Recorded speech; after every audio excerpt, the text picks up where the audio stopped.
heaven's chosen guide, rise supreme, guardian, grown your and a new nation.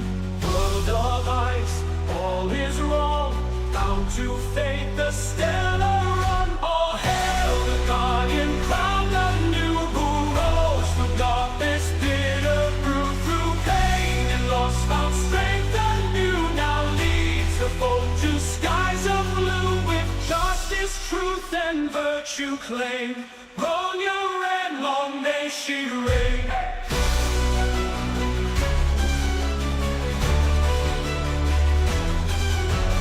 Child of wind, silver maid, her birthright now hers to claim. Death all round at the gates, she made a choice, fought her fate. Lend your strength, call your men to guard and defend, crush them.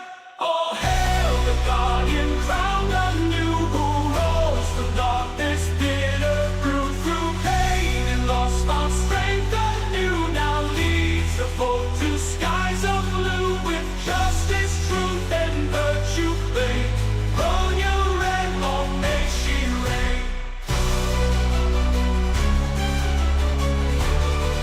Long may she reign. Child of wind, silver mane, her birthright now hers to claim. Death all round at the gates, she made a choice, fought her fate. Lend your strength, call your men to guard and defend, crush them. All hail the guardian, crowned anew, who rose from darkness, bitter brew through pain and loss, found strength anew, now leads the foe to skies of blue, with justice, truth, and virtue claim. Roll your and long may she reign.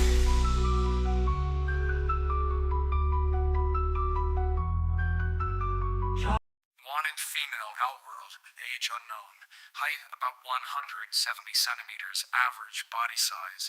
She had been spotted draped with a black jacket and wearing a white collared shirt, a pair of tight-fitting dark shorts, purple pantyhose, and a pair of sunglasses on her head. She is considered armed and extremely dangerous. She uses the name Cobheran. Through the endless black she sails, chasing lights that fade and fail. Her eternal search never rests, following behind the still runs nest. With nihility as a guide, that civilizations in ruins defied. Where once shone proud stars in the sky, now stellar runs darkness compounds the light.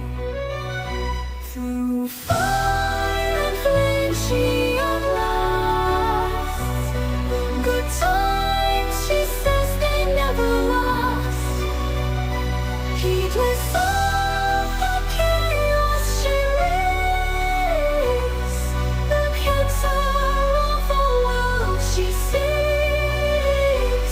Ever she plays on, bound to her script, till the final breath from her cold chest is a lift.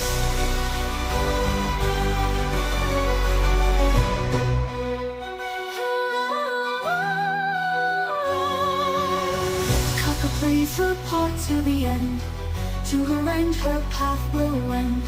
Embracing death in nihility, life beautiful in its fragility. Chasing stellar runs through story bounds, seeking answers, testing never found. The path to the future begins right here. The hunt for saloons in the dance of fear. Oh, when parts fall like drops of rain, her pursuit only ends when none remain. Through fire and flame she outlasts. Good times she says they never last. Heedless of the chaos she reigns, the cancer of the world she sees. Ever she plays on, bound to her spirit,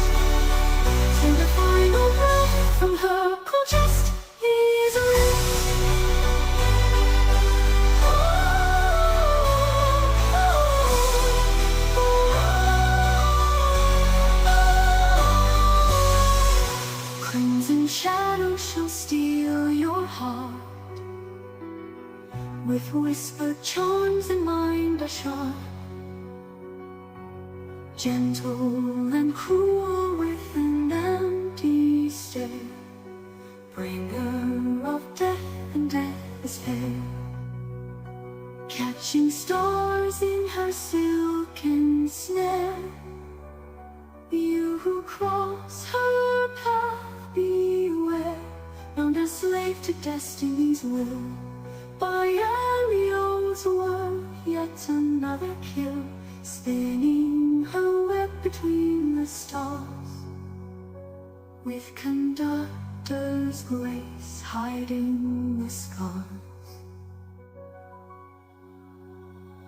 Through fire and flame she unlocked, good times she says they never lost, heedless of the chaos she lives, the cancer of a world she sees. Ever she plays on, down to her spirit, till the final breath from her cold chest is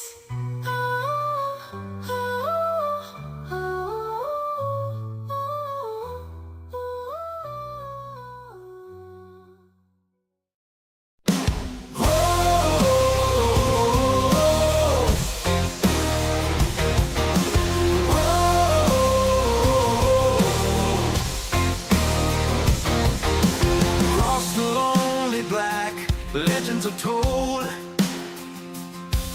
of a lone ranger sworn to justice cold. The lone huntsman prowling the night, shadows shield him across starlight, roaming wherever fate may lead. The six-shooter and Wiles is steady company,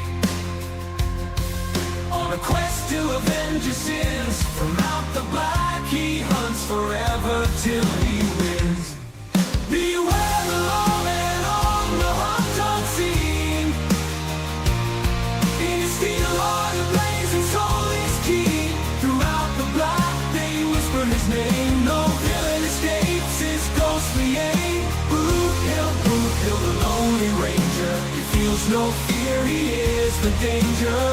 Boot Hill, the galaxy ranger, till every debt to justice is paid, his haunted arms, his never stay.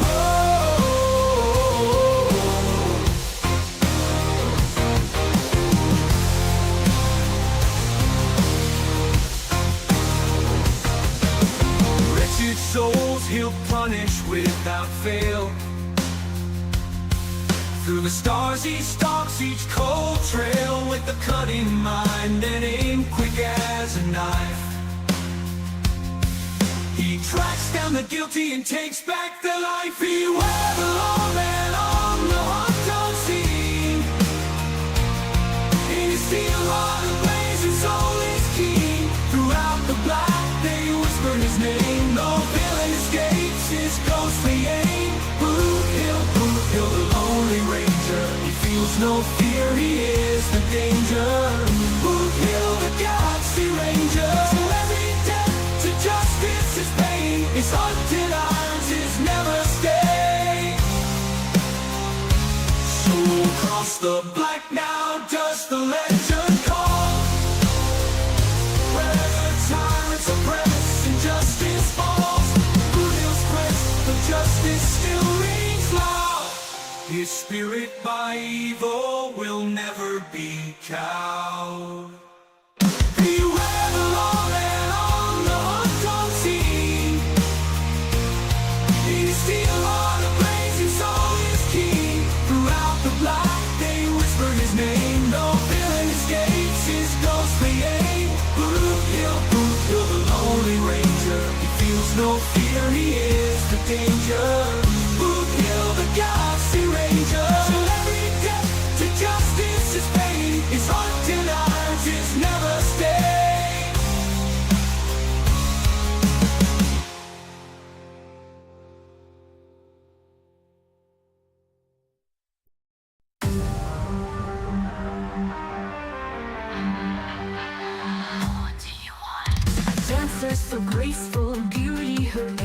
But youth only lasts for so long, what a shame. I offered a bargain she couldn't refuse.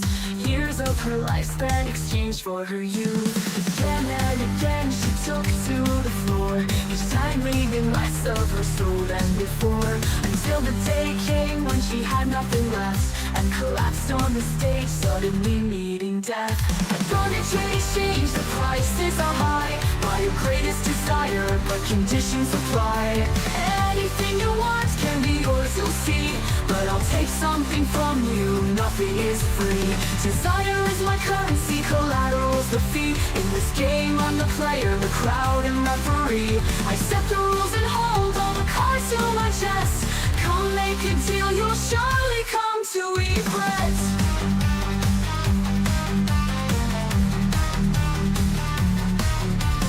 Soldier with vengeance, his mind full of hate. To destroy his foes, he traded his fate. He offered emotion, his new soul was steel. He slaughtered without mercy, not having to feel. His enemies vanquished, victory was won. But inside he was hollow, forever undone. With no sense of purpose and nothing to fight, he withered away in darkness, fading from sight. Upon a trade exchange, the prices are high. Buy your greatest desire, but conditions apply. Anything you want can be yours, you'll see. But I'll take something from you, nothing is free. Desire is my currency, collateral's the fee. In this game I'm the player, the crowd and referee. I set the rules and hold all the cards to my chest. Come make a deal, you'll surely come to regret.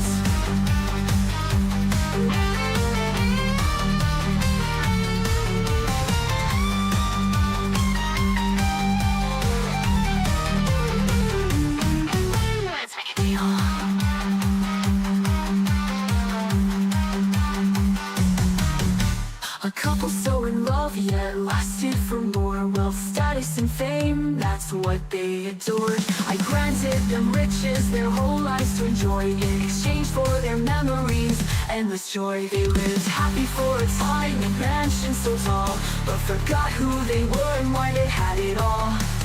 Rich be their pockets and empty their minds. Now strangers to each other, enemies of sides.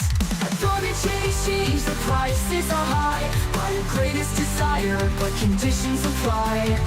Anything you want can be yours, you'll see. But I'll take something from you, nothing is free. Desire is my currency, collateral's the fee. In this game I'm the player, the crowd and referee. I set the rules and hold all the cards to my chest. Come make a deal, you'll surely come to it.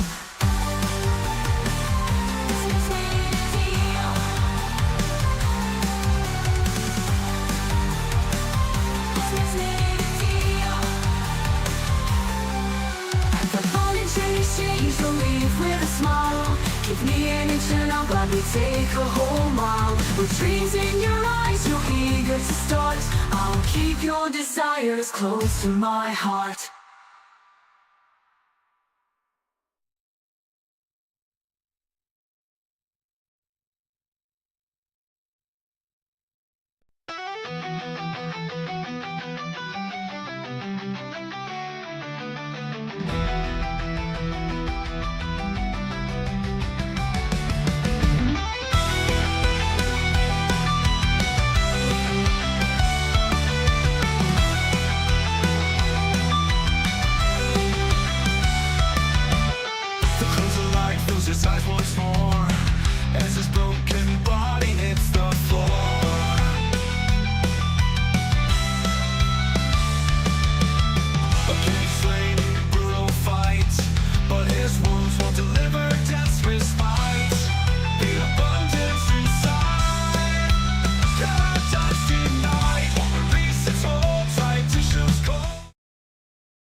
Alright.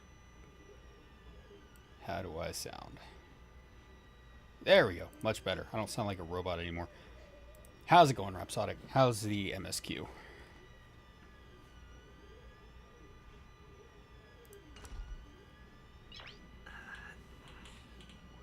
Nice. Awesome, awesome. So, I have a message on the Astral Express, and Sparkle is here, which means it's going to be a good day. Nice.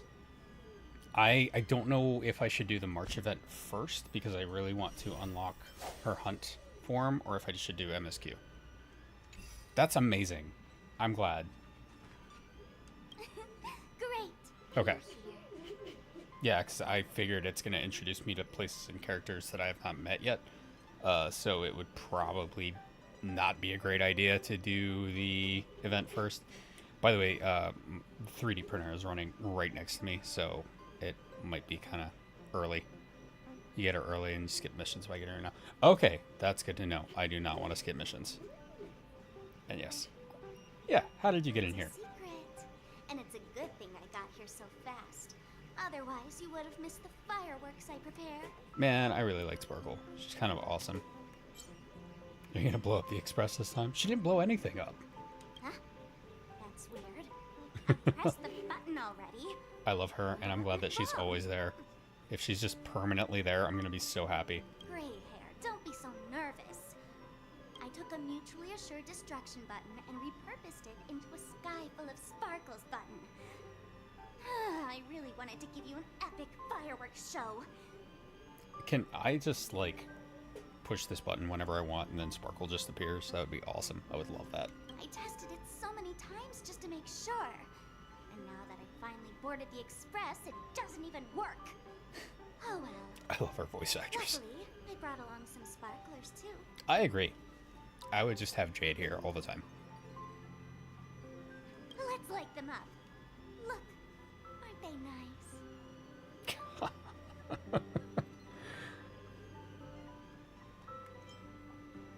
Oh, geez, it's one of these two. Disembark immediately. Yeah, I know. Well, she can't visit because she has her own room. I'm convinced of that. So Firefly has her own room on the Express, so she's not allowed to ever leave. You picked the wrong option. Okay, I'm gonna do giving a tour. Wait, hold up. Where are you going? Don't leave. Amazing. What is this? Oh, okay, right. Oh, damn. Wait, he's... Oh, I see. Yeah, because Gallagher... She does sound distressed. Because Gallagher was a fabrication, so, yeah. Got it. Man, Gallagher was awesome.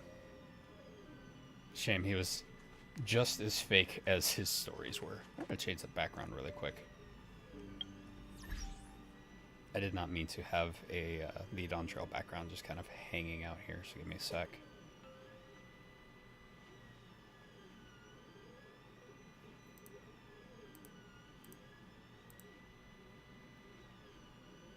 Yes, I do live in denial. And you're right, Gallagher does continue to be awesome. My mistake. Oh, here we go. What sounds good? Space? No. Some moving background. You know what? I'll just put Jade up. That'll work. Yeah, okay. Alright, ooh, assignments, yes.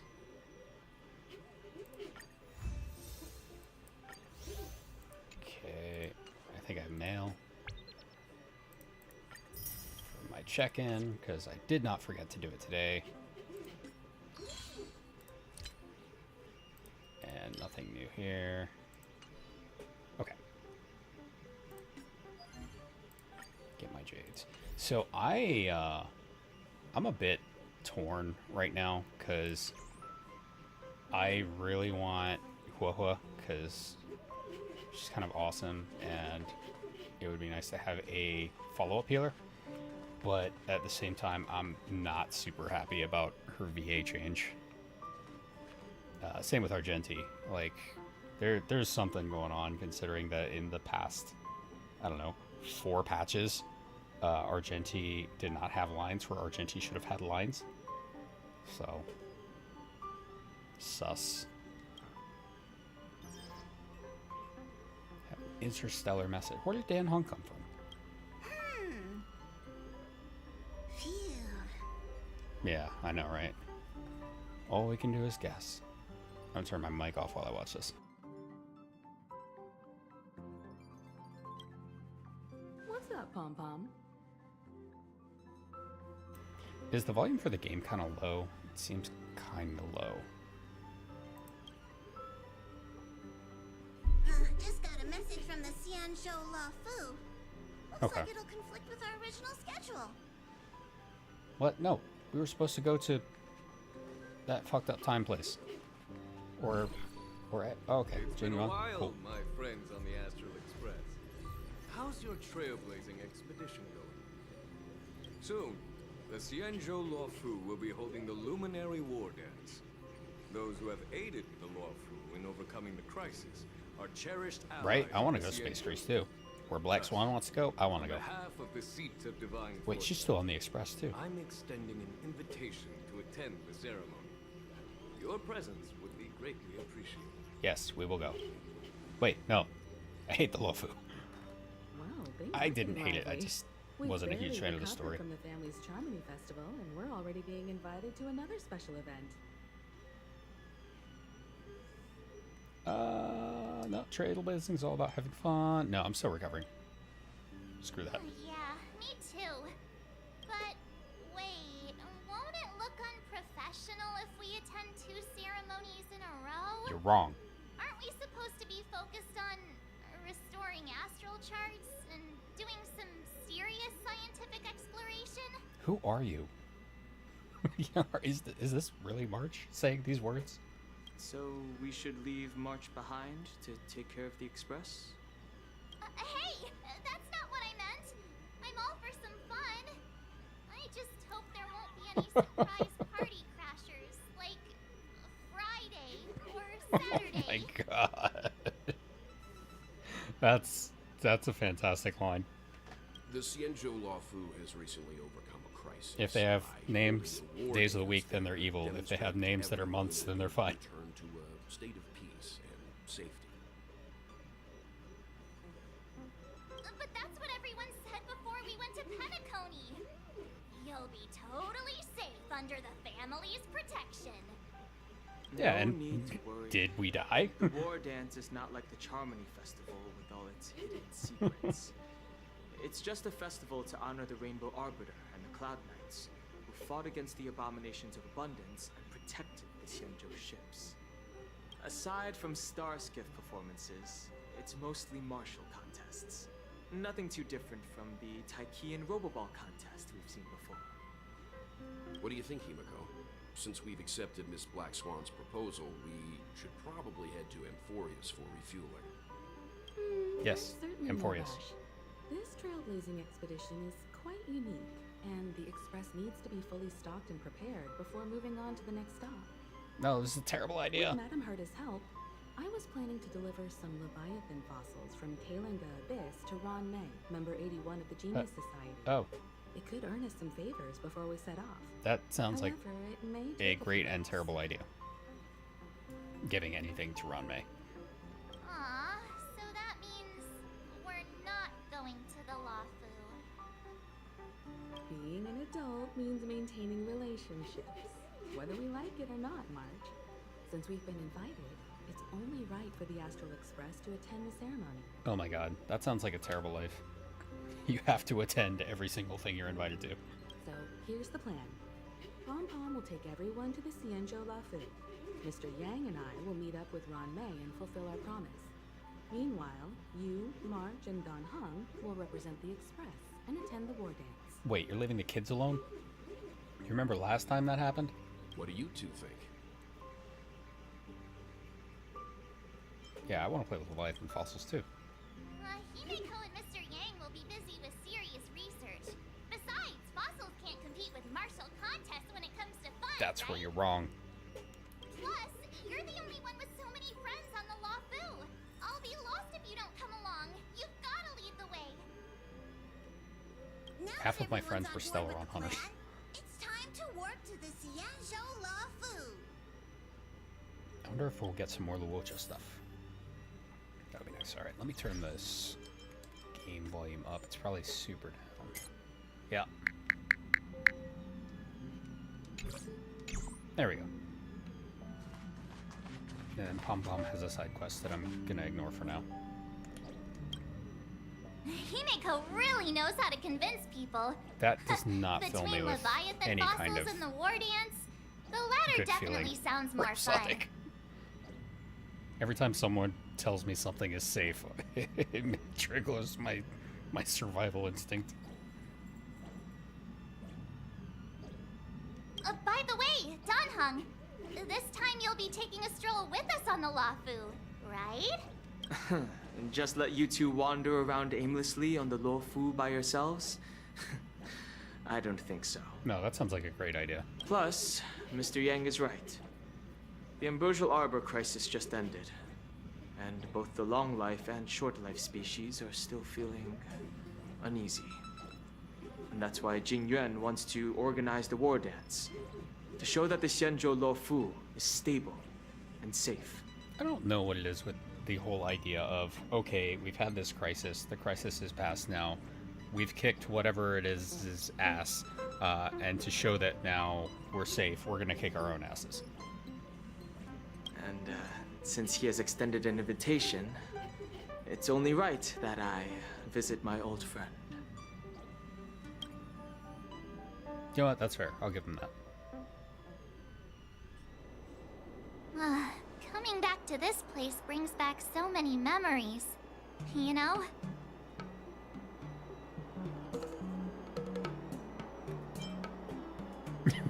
What memories? Yeah, I did like that. Yeah, I gotta make fun of her. Hey, I'm not actually gonna recite a poem. I was just thinking about all the twists and turns we went through when we first arrived on the Xianzhou. Yeah, that's kind of nice. Even though, you know, he should have full access to them. This time, we're not being forced or enticed or chasing after wanted criminals. And we didn't have to sneak in through the cargo dock. This trip has been incredibly smooth. Oh my god, March, why did you have to say that? Quite unusual, I must say.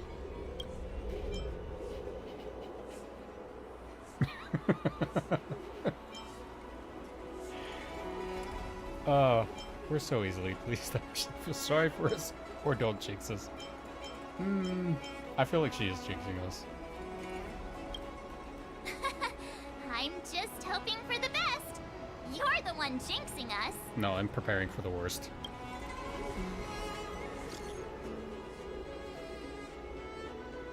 Why are you talking to me? You're not on my roster. With luck, you never will be. No. Is the Starskiff Haven always this crowded? Oh, there's so many people here. I can barely hear anything. Yep, Firefly Yanqing appearance. said There she is. General Jing Yuan sent him to welcome us, but where is he? Let's wait for him in front of the loom. It's the most prominent landmark on the dock. Young man's Hey, at the you forefront guys, for 2 hold on a hours. moment. Can he hold 2 hours of the story? Did they just call us? Look at their outfits. They're from Penacony, right? Why are the Are Pepeshi you here? familiar with the Xianzhou Lafu? No, I've never been here. We know a little bit about it. What do you need? We're from Penacony. Maybe you've heard of it. We came to this ship to gather interesting materials for making dream bubbles. Oh, we just left there. Oh, talk about coincidence. No, that's not coincidence. That's something else. That's great. Do you know any must-see attractions on the Luofu? Oh god, this could be terrible or good. This would be the right answer to ask the locals, so you've come to the right people. Exactly! We're Cienjo experts. Most of the tourists around at the moment are here to attend the war dance. And that's why we're here too. Right. Yeah, we know about that ceremony. But isn't the fighting ring still closed? I've heard the ring was actually converted from a huge decommissioned lava fighter jet. The radiant feldspar is bigger, I guess. But for now, all we can do is wait until the war dance starts in a few weeks before we can board it. We've still got work to do, so we can't just sit around waiting for it to start. That's why we're asking you about some must-see attractions. Why are we here weeks before this thing starts? We're looking for unique experiences that you won't find on Penacony. Our clients love these kinds of dream bubbles the most. This dude's voice actor just sounds suspicious as hell. You're the expert here. Give them some suggestions. You should go to the Alchemy Condition. Ooh, Fixtural Garden. So, Ambrosial Arbor. This place is restricted. This place is haunted. This is the tourist area where they definitely should go. So I'm going to send them to Fixtural Garden. Oh yeah! Fixtural Garden! It's famous for supernatural stuff. With those mischievous heliobi floating around. It's pretty fascinating. Also very dangerous. Try and stay alive. Supernatural? I don't really like scary things, but our clients will love it. Ooh, it does sound interesting. Let's go check out Fixtural Garden. Maybe we'll bump into each other there. Look, Yanqing's here. No, this is, no. Really? Let's Leave go me catch with up the with him. emissaries, please. Do I really have to run towards him? There you Can you are. tell I'm a huge fan of Young Man? This way.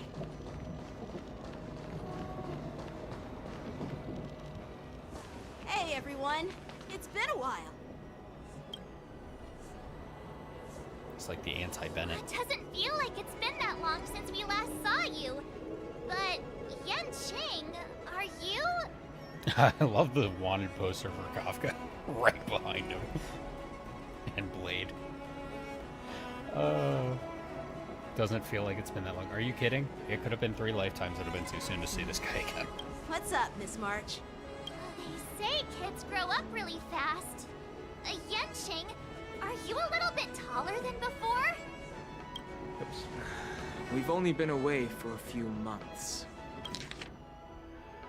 Okay, I didn't miss anything. Yes, cautious with pitches, Jake.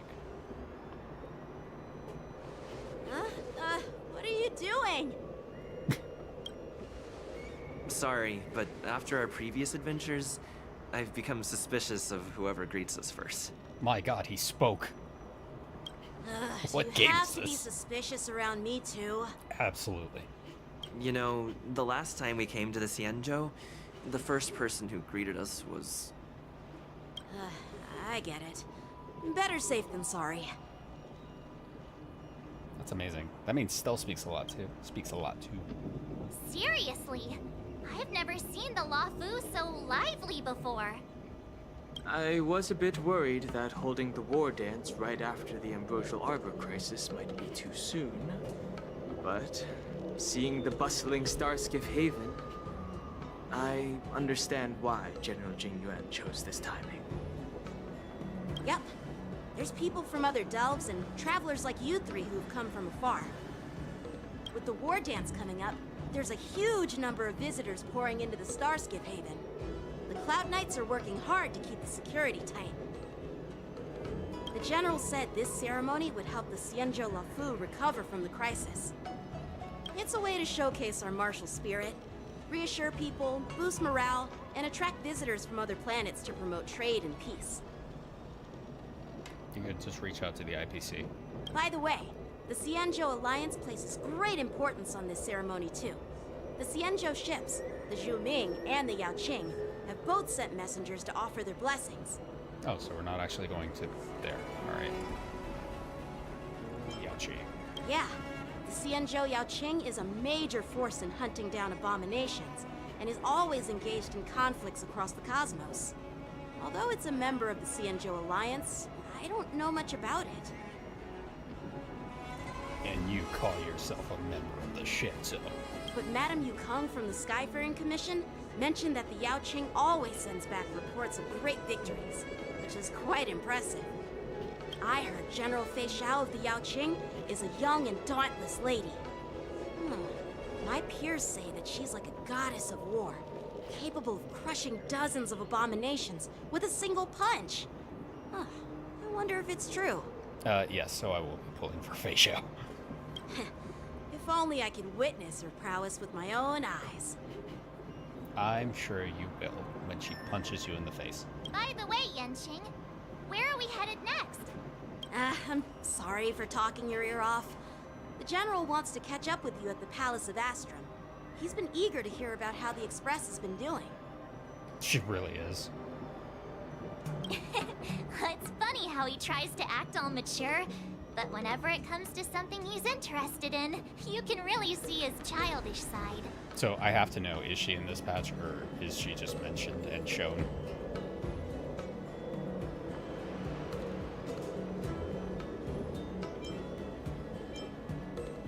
Oh, thank God. Alright. Alright, I have her voice in my head. I don't know what she sounds like, but it's already there. March, yeah, you're the same. I agree.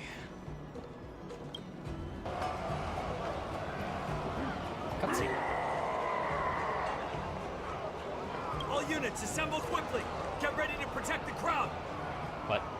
I just mentioned security, and now all of a sudden something's gone wrong. Excuse me, I need to go check out the situation. What? No, God, please, no. Hey, what's that supposed to mean? We'll go with you. I'm not pulling on her.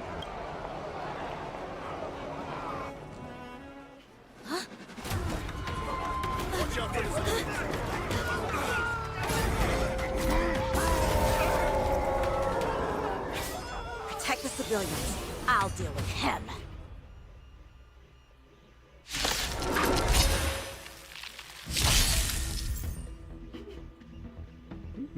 Moon Rage. So don't let them attack. Got it. Listen. Why they're bored? This now. Set to the speed! Fight!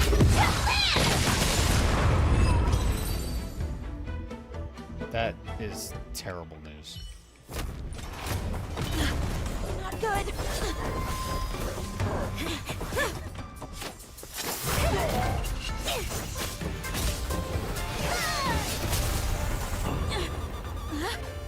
Oh, is she yanking from her ship?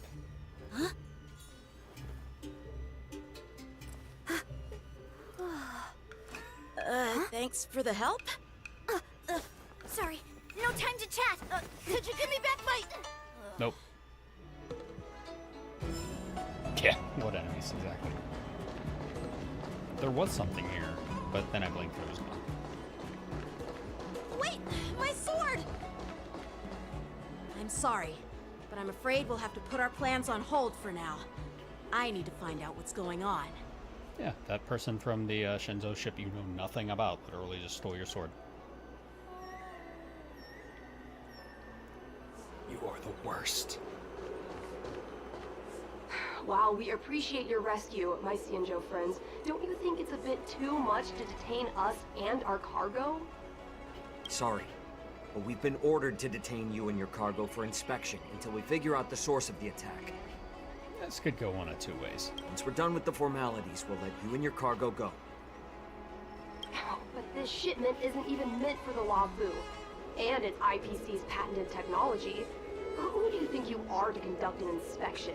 I mean, you're on their sovereign territory, so... According to the protocol, all cargo arriving on the Luofu must go through inspection. Oh, but we didn't officially enter your dock at all. We just sought refuge in your dock because we were attacked by the Borisids. Looks like this argument could go on forever. Let's not get involved in a heated dispute that won't lead to a resolution. Yep, that sounds like a good idea. Well, how dare you detain our ship? Who do you think you are?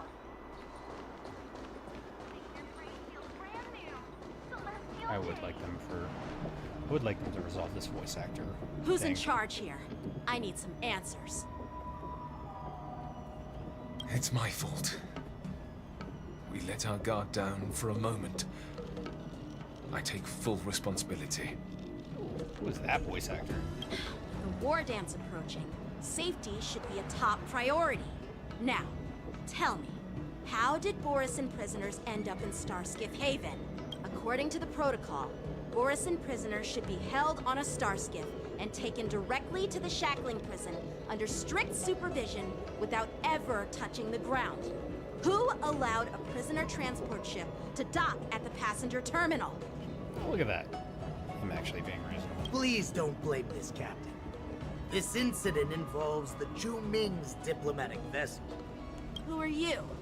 I'm Liu Jun, an officer of the Patrol Defense Squad. Thank you for your help, Lieutenant Yanqing. The situation unfolded rapidly, and it shouldn't be held against the captain. Here's what happened. An IPC transport ship was attacked by the Borison just before arriving, and the Ju Ming's diplomatic vessel came to the rescue. They fought off the Borison pirates and imprisoned them on their ship. So, an IPC ship was attacked by the Borison near the Luofu, and the Juming envoys saved them? Sounds complicated. So they were in your territory. Someone else saved them. Basically, you didn't do your job. Honestly, it gives me a headache too. Ju Ming diplomatic ship, adhering to standard procedure, docked at the passenger terminal to hand these criminals over to the Luofu. You know, with all the outsiders flooding onto the Luofu, the Starskiff lanes are under immense pressure. The Borison desperados decided to put up a fight before the prisoner transport Starskiff could get there. And that's what you just witnessed. We'll make sure these prisoners are sent to the shackling prison as soon as possible. Man, who is the Cloud Knight Captain voice actor? I love his I voice. see. It's an unusual situation indeed. I'll report it to the security department of the Realm Keeping Commission and ask for their cooperation in handling the aftermath. Maybe I should gather more details from others so that the Seed of Divine Foresight can have a better understanding of the situation. Please don't make me play as Yanqing. Please don't make me play as Yanqing. Oh, you look much maturer now, Yanqing. Please don't tease me, Miss March. The situation on the Xianzhou before the war dance is like a calm lake that can be disturbed by even the smallest pebble, capable of generating far-reaching ripples with even the slightest disturbance. That sounds excessive. What are those people? Right. I mean, those monsters we just dealt with. Yeah, they're Borson. It's like Boar's Head. Those werewolf monsters are known as Borison. They are abominations of abundance, and we've been fighting them for a very long time. The Borison have been a powerful force for a long time, plundering and enslaving many worlds. The threat they pose is just as terrible as the Swarm disaster, and the Alliance even had a fierce war with them 3 decades ago. Yeah, the Cloud Quintet had a huge battle with them. Their presence has faded over the years, but who would have thought? According to that officer, they attacked an IPC ship near the Xianzhou Luofu. Such a brazen attack seems quite unusual to me. I agree.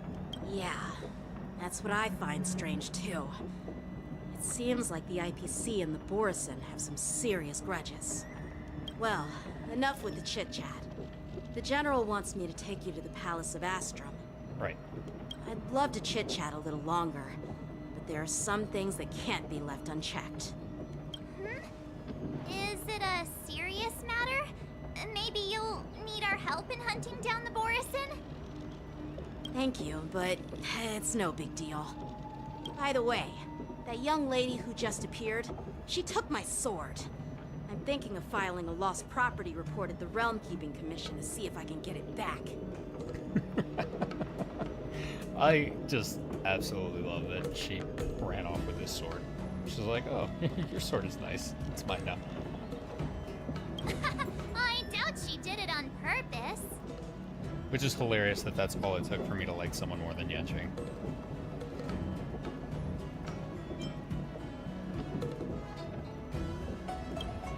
Yes, I will get the top. Don't remind me. I just zoned out for a moment, that's all. All right, let's not keep the General waiting. Don't worry. There aren't many people out there with that kind of talent. It shouldn't be too hard to find her.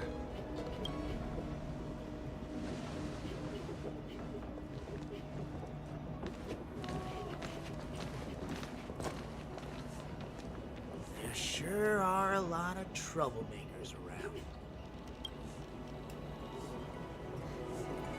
Suspecting me? Come on. Alright. Success. It's kind of nice to just see this place calm and full of people. It's been a long journey, Elder Hwaiyan. Thank you for your presence. Don't mention it. Thank you for taking the time to welcome me.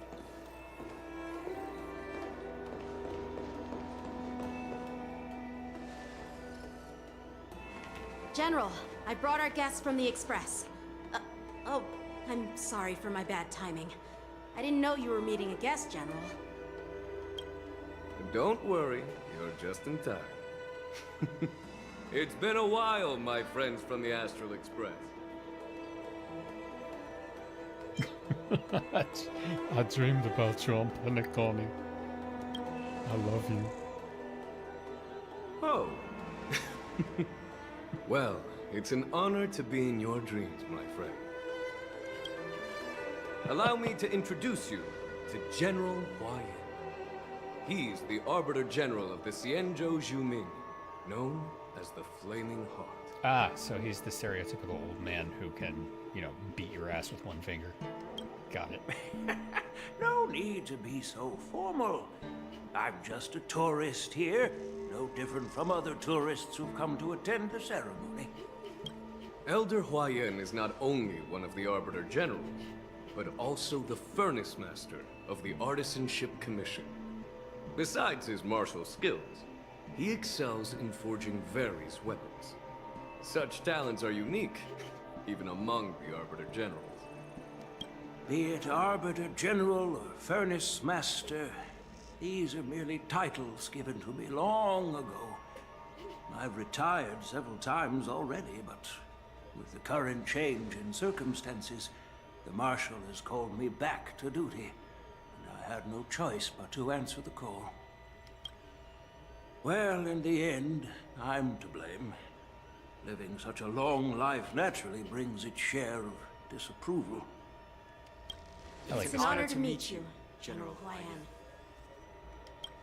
It's my honor to meet you, General Hwaiyan. Did it wrong. No need to be all formal. Today I'm just a guest on the Luofu, the same as all of you. So, these three are the ones you mentioned, Jingyuin? The heroes who helped you at the Ambrosial Arbor crisis? And Yanqing didn't notice. Indeed. There's Don Hung, March 7th, and him. Without their help, I'm afraid the Luofu might not have easily overcome this crisis. So, the Imbibitor Lune's reincarnation has returned to the Luofu and will attend the war dance. I'd love to have a drink with you should the chance present itself. You're more than welcome, General Hwaiyan. And this young friend is? No one of import. Yanqing, my apprentice. He remains by my side as my retainer due to his youth, which I hope will season him with experience. He will stand for the Luofu's Cloud Knights in the upcoming war dance, ready to take on all kinds of challenges. Not without a sword, he won't. Great, great! It's a real treat to see so many talented young people around here today. Oh, I almost forgot. This is my apprentice, Yoon Lee.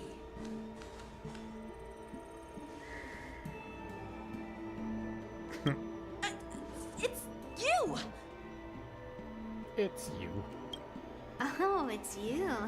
Hello. Oh, you two already know each other? Guess we don't need any introductions then. What a coincidence! I was afraid I'd have trouble finding this girl. Oh? Now you've piqued my curiosity. Tell me, how did you two become acquainted? She took my sword, and she didn't even have to kick my ass to do it. She helped me capture the escaped Borisin prisoners at the Starskiff Haven. Allow me to express my gratitude for you. But when you left, you took my flying sword with you. Your flying sword? Oh, so that's why I found a dagger in my bag. Turns out it's yours. Yes, it is. Now that we've met again, I hope... Nope. Nope, that won't do. Won't do? You want your sword back, right? Well, you can't just take it back. On the Juming, when you lose your sword on the battlefield, you have to reclaim it on the battlefield. Again, we're not on the Juming, but she's putting Yanqing through the ringer, so I'll allow it. As for this little sword, it was supposed to strike that escaped Borisin prisoner. But unfortunately, its owner's agitated state caused it to fly off like a kite with a broken string, and it missed its target. By the way, if I hadn't caught it and helped it hit its mark, that Borisin prisoner would have gotten away. Hold on a second, Lee. You took my sword without even asking, and now you're refusing to give it back? I'm still not gonna pull for her, but I like her. So much for Lafu's sword masters. Exactly. Get fucked, kid. What did you just say? If you just stepped up and took your sword back from me fair and square, I would have totally respected you. But nope, you tried to play it down, expecting me to just hand it back to you like it's nothing. In front of everyone. That's right. Dunk on him more. With all due respect, you don't honor your sword. So you don't deserve it. Boom. I love it. Hasn't anyone told you that taking without asking is stealing? If you want to settle this with swords, fine. Let's have a one-on-one duel right now. Yanqing. Well, that's more like it. Just be careful. Because I'm not as easy to handle as the Borisin. You two, be quiet and apologize to Yanqing. Hey! Whose side are you on, Grandpa? I don't take sides. It's a small misunderstanding, and an apology would be too much. I've heard about the Zhu Ming's incredible swordplay and craftsmanship. Most notably, the legendary Flame Wheel Octet. Seeing Miss Yoon Lee, who is among those ranks today, well, I must say, she definitely has that fiery edge. Such grandiose names. Some folks love to spin these fancy titles, trying to set the Cloud Knights apart. Yoon Lee is still just a young girl, a bit awkward and hot-tempered. So please forgive her if she's being rude. Yeah, but she's being rude to Yanqing. That makes it okay. Well, everyone, Elder Huayan and I have some business to discuss. For now, Yanqing, why don't you entertain our guests and take Miss Yoon Lee to the inn? I'll find another chance to talk with you all. I'd like to express my gratitude to the Astral Express for helping the Luofu during the crisis. Didn't you already give us the Jade Abacus for that? That's so kind of you. I mean, you've already thanked us so many times. Yeah, exactly. Please forgive me for coming at an inconvenient time. You needn't apologize, General Huayan. All right, Yoon Lee. take this opportunity to clear things up with Yanqing. Yeah. It's better to make friends than enemies. But I won't be heading to the inn just yet. I want to visit Lingsha. She just arrived in the Luofu and could use some help settling in. Yanqing, once you've helped our guest get settled, go to the Artisanship Commission for me. I've heard about the attack and the detainment of the IPC ship. Qingzu sent word that the IPC members are protesting and wish to have their cargo back. See if you can calm them down. Don't get aggressive. Just make it clear that the Xianzhou Luofu has no intention of violating their rights. Oh, I cannot wait for him to screw that up. I'm on it.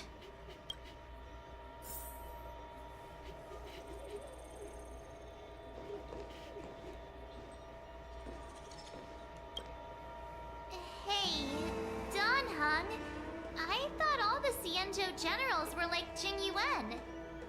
But that General Huaiyan, he looks so thin and scraggy, as if even a light breeze would knock him over.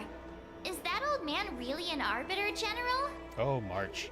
Showing your ignorance. Well, each Xianzhou ship has its own division and specialty within the Alliance. Not all of the Arbiter Generals are good at leading the charge. You heard what Jing Yuan said, right? General Huaiyan was once the head of all the skilled craftsmen on the Zhuming.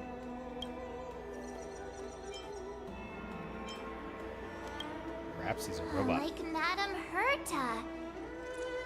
That would make sense. Anyway, it's really weird for a Xianzhou native to look so old. Good question. He's right there. So why don't you ask him yourself? That sounds like a terrible idea, and please don't egg her on. Don Hung will do it. Nah, I'd like to live a little longer. We should leave. General Jing Yuan asked Yanqing to entertain us, so obviously, he has important matters to discuss. Let's not waste any time here. Let's get out of here.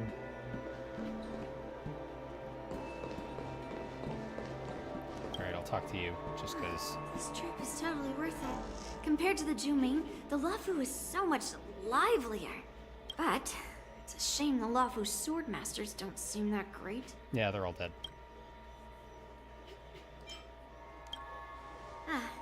That's how outsiders refer to my peers in the Zhuming Cloud Knights and the Artisanship Commission. We all train under Grandpa's guidance, learning the art of craftsmanship and swordplay. That's how we got that title, I guess. And there's 8 of you. Just don't mention it in front of Grandpa. He always says that empty titles bring pointless challenges and conflicts. We Zhuming swordmasters pride ourselves on the success of the group over the individual. Glad to meet you too. Are you here to participate in the war dance? Nope.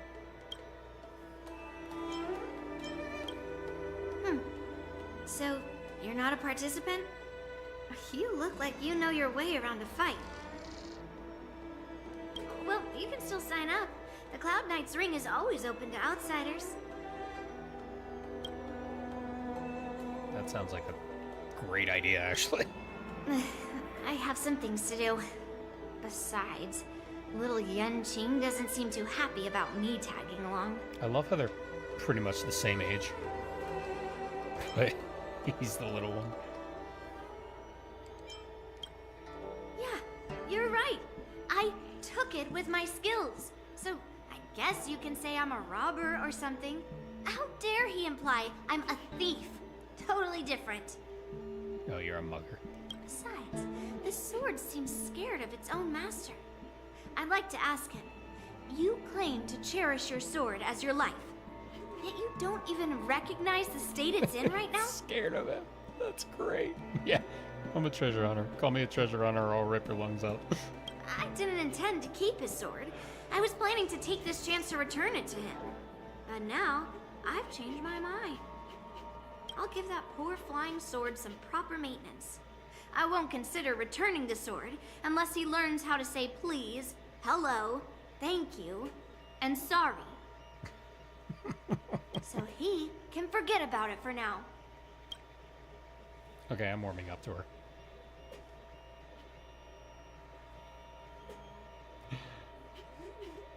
Yep. Her wardrobe sucks, but... I'm sorry for Yang Qing's rudeness. Not at all. Taunted by Yun Li like that, even a training dummy would be angry. You've taught your apprentice well. If it were me in my younger days, I'm afraid I'd have drawn my sword and fought. Except he doesn't have a sword, because she took it. Yan Qing can understand your concerns. On the other hand, Yun Li is still a naive girl who's only interested in swordplay. Honestly, I brought her here to participate in the war dance because I want to broaden her horizons. That's hilarious. Alright. This is the report Qing Zhu just sent me. Let me take a look. Huh. Looks like the General has given me a tough challenge. He wants me to try and help put the IPC's mind at ease. Yeah, good luck with that. Well, it's not exactly a test. As Cloud Knight officers, we not only learn the art of war and martial arts, but also occasionally have to handle diplomatic disputes. It's just, you know, talking things out isn't as straightforward as duking it out with weapons on the battlefield. This is especially true when you're up against the IPC, with their non-stop corporate babble. Well, let's not worry about that for now. Shall I take you to the inn? Yep, let's go.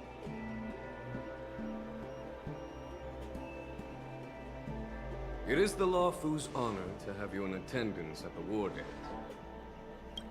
Yet, the fact that a simple martial arts ceremony has attracted esteemed generals from the Zhu Ming and the Yao Qing implies intentions beyond mere spectating. Might there be any specific instructions from the Marshal? You're overthinking it, Jingyuan. As I said, I'm here to broaden my granddaughter's horizons. I have no ulterior motives. Alright, but what about Fei Xiao? However, I have no clue what the Yao Qing Arbiter General has in mind. Do you remember when you accepted this position? I told you that an Arbiter General's battlefield goes beyond the physical one. You'll need to lead and manage everything on the Xianzhou. The title of Arbiter General holds a weight far greater than its literal meaning. So many years have passed, and you've done well. However, longevity for the Xianzhou people can be a curse. Living too long means that every mistake you made will lurk in the shadows. And one day, will eventually catch up to you. I like this old guy. The Marshal knows everything that has happened on the Lawful. As for the Merlin's Claw of the Yao Qing, she has come specifically for you. It's not ominous at all. Speaking of which, why hasn't she arrived yet? They say the Merlin's Claw strikes like lightning. Being late isn't her style. That's not true, General Huayan. She's been here a while, but I'm sure you've heard of her unbridled nature. Oh, it's this guy. As soon as she disembarked from the star And him. skiff, she mentioned having something to attend to and simply disappeared. You must be the messengers from the Xianzhou Yao Qing, I assume. Yeah, not wrong, Rhapsodic. We are Jiaoqiu and Moza, retainers of the Merlin's Claw. It's an honor to meet you in person, Arbiter Generals. Now this is interesting. A guest who doesn't come to visit but sends a message instead. What does she mean? Tell me, what could be more important to her than coming here? Master heard about a spectacular view in Scale Gorge Waterscape. I believe she went there to enjoy it. I like how he's got the little opening right at the chest line, indicating that he's like really ripped under there. A spectacular view? Ha! Did you hear that, Genuine? This person is being sarcastic. Please do not misunderstand me, General Hua Yan. I was simply stating the truth. Master thought it would be inappropriate to keep you waiting, so she sent us here.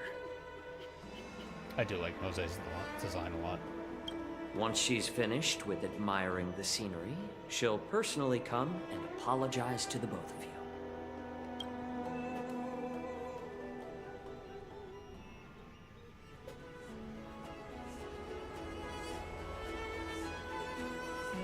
Drat. I forgot to ask Yun Li to return my sword. No, you didn't. She didn't. She said she wasn't going to give it back to you. I don't think you'll ever get your sword back. Unacceptable. Every sword is precious to me. Apparently not. If it weren't for the General's interference, I would have taught that shameless girl a lesson in swordplay. Oh, I'd have loved to have seen that. By the way, I don't know if it's just me, but the General seemed a little reserved. Could it be because of Elder Yan's visit? Reserved? Really? Maybe I'm just overthinking things. No, you're not. When I entered the Palace of Astrum, I realized that the messenger from the Xianzhou Zhu Ming was actually the Arbiter General himself. So, the messenger from the Xianzhou Yao Qing must be the Merlin's Claw herself, I presume. That's right. Well, that's what makes this entire thing so unusual. What's so unusual about it? They simply received an invitation from Jing Yuan, just like the crew, right? The war dance is just a small festival. And now we have 2 Arbiter Generals from other Xianzhou ships here. I'm afraid they're here for something more.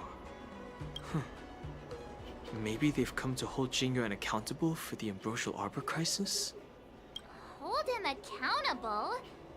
Come on, didn't the Luofu fall victim to the disciples of Sanctus Medicus and the Antimatter Legion? Why would they blame the victim? Don Shu's rebellion and Ventilia's scheming are merely one side of the story to the other Arbiter Generals of the Alliance.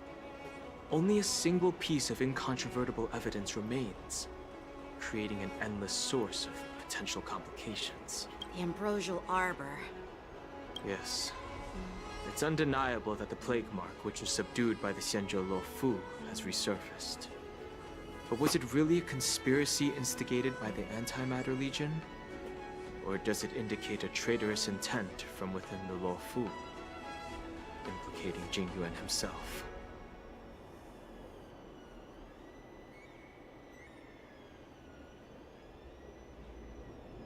Once the spark of suspicion is kindled, it proves hard to extinguish.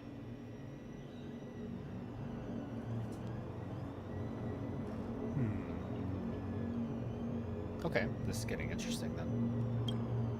The General must have had that in mind when he invited us to attend the war dance. He needs allies. What was I thinking?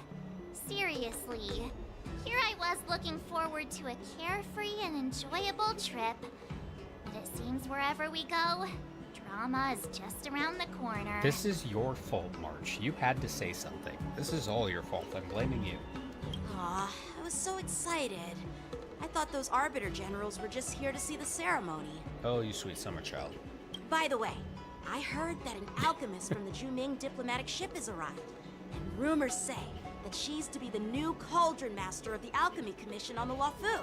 Yeah, someone new to pull for. An alchemist from the Zhu Ming serving as the Cauldron Master on the Luofu? While it's not unheard of, the timing itself... It's a coup! Thanks to your words, Mr. Dan Heng. Now I finally see the underlying tensions. The General is under tremendous pressure right now. I was completely oblivious to his troubles. How naive of me. Come on, don't think like that. Leave the adult matters to the adults. Even if you wanted to do something for the General, It's not like you can do anything.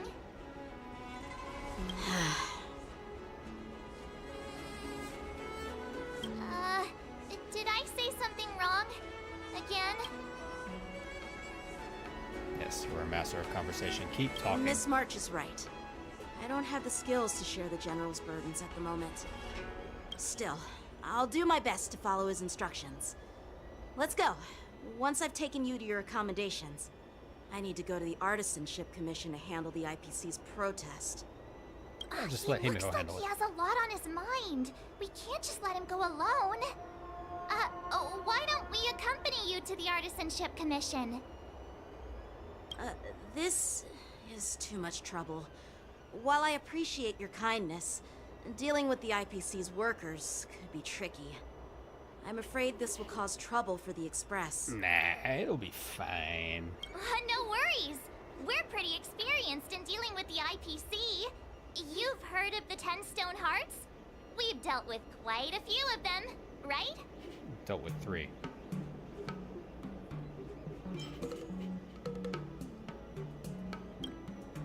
Yeah, exactly.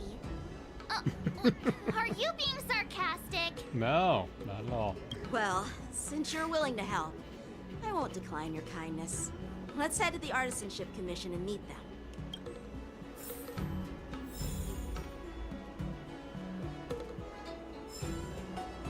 Damn, 50 storage. Oh yeah. Alright.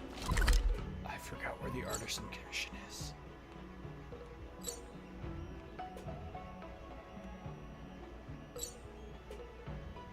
Okay, pretty sure it's not here.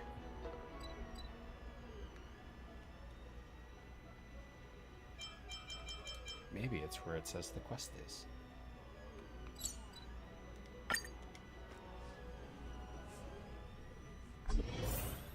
Can I really reason with you Cienjo people? I think I get it now. In your words, this is called looting a burning house, right? But I am trying to reason with you here.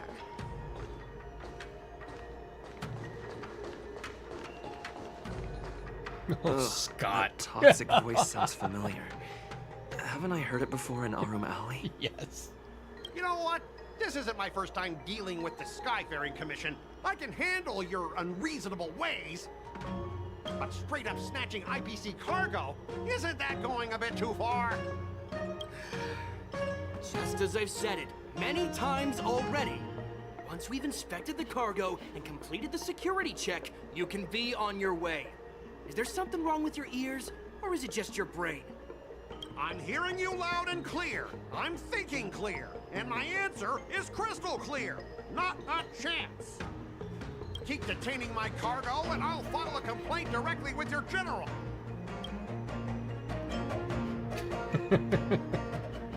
Oh my god. Oh. No, dog. You jerk! Who are you calling a dog? Wait. Why are you here? Staying on the Cienjo, are you? What terrible luck. Wherever you go, disasters aren't far behind. Aren't you the guest from the Astral Express? What brings you and Yanqing to the Artisanship Commission? Trouble caused by the IPC? I'd say it's caused by the Skyfaring Commission. You know what? If Scott were a banner, I would pull for Scott. Because he's just such a piece of shit. Looks like you've met this IPC worker before. I'm not sure if that's a good or a bad thing. I was sent here to deal with the IPC protest, Miss Shikwe. What's going on here? As you know, this IPC transport ship was attacked by the Borisin and rescued by the Juming's diplomatic ship. Then the Cloud Knights were instructed to bring it back to the dock for repairs and inspections. And this is Mr. Scott, the person in charge of this transport ship. So, you're Scott. I've heard him mention you. Weren't you kicked off the Lafu before? Why did you come back? Like I wanted to come back. I thought I'd just dock at the harbor for repairs and leave this forsaken place for good. Little did I know, As soon as the ship entered the harbor, a bunch of Cloud Knights showed up and snatched all our cargo from the hold. What do you mean by snatched? I've told you a million times. It's a security check. Then why did you bring the cargo to the Artisanship Commission? You even brought in some shady craftsmen. It's obvious you're trying to steal the IPC's patented technology! Listen here. Firstly, the Skyfaring Commission detected dangerous items that could possibly be weapons in your cargo hold. That's why they called me here, to double check. Secondly, where the heck did you get the idea that I'm a shady craftsman? Even if there are dangerous items, what do they have to do with you? It's not even being shipped to the Lawfu. We'll just fix the ship and be on our way. We won't unload our cargo here. But you'll have to stay in the port for several days before your ship is repaired and you can take off again. How can we just leave unchecked items sitting here? I understand, but we don't need to disassemble the cargo if it's just a security check, right? In most cases, we don't. However, our scans discovered that the cargo doesn't only contain machinery, but also some substance that resembles biological tissue. Biological tissue? Does this crate contain living things? I'm afraid we'll need to wait for the Alchemy Commission for further Yeah, stop confirmation. smiling. In any case, according to our regulations, we need to unseal one of the crates for further examination. But this IPC specialist has been hindering us on the grounds of patent secrecy. The Alliance's regulations on biological products are very strict. Without further inspection, there is no way for the Skyfaring Commission to release the cargo. I wonder if they have somehow replicated the Glamoth cloning technology. It's just a bunch of clones. Oh, really? Fine! If anyone lays a finger on that shipment, they'll have me to deal with. It doesn't matter if it's mechanical or biological. It's none of your business. I'm filing a complaint against the Skyfaring Commission's ridiculous regulations. This Mr. Scott seems stubborn and difficult to persuade. Honestly, I really don't want to have a vicious confrontation with the IPC. I heard how you helped Aramali. The IPC representative back then was Mr. Scott, right? Since you've dealt with him before, it looks like I'll have to rely on you again. What are you guys whispering about over there? Just hurry up and give us back our cargo. I know how to convince Scott.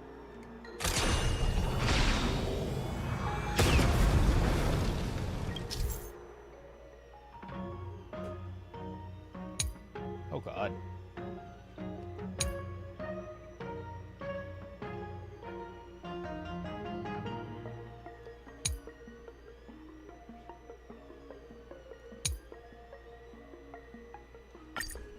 This seems like a ridiculously fun minigame.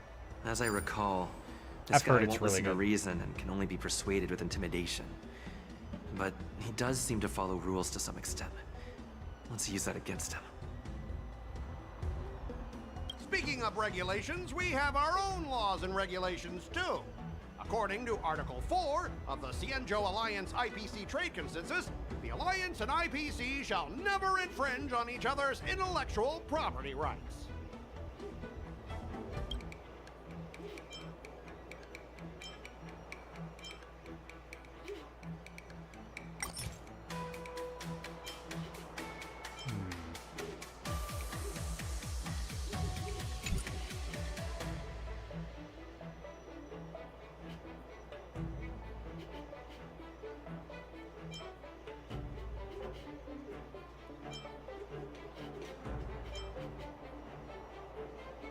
Oh, I'm gonna throw Yanqing under the bus. Back in Arum Alley, you were dealing with civilian merchants, where you could use the IPC's name to scare them. But this time, the Cloud Knight lieutenant standing before you represents the will of Lawfu's general, and won't be intimidated by your words. Of course, I'm sure we both want a peaceful resolution. Yeah, that's true. Of course, I want things to be resolved peacefully, but aren't we getting stuck in rigid formalities here? You were the one quoting articles. Even if we set aside the secrecy of intellectual property, these prototypes built by the Intelligentsia Guild are incredibly valuable, beyond your wildest imagination. If anything goes wrong, you won't be able to pay for it even with your lives.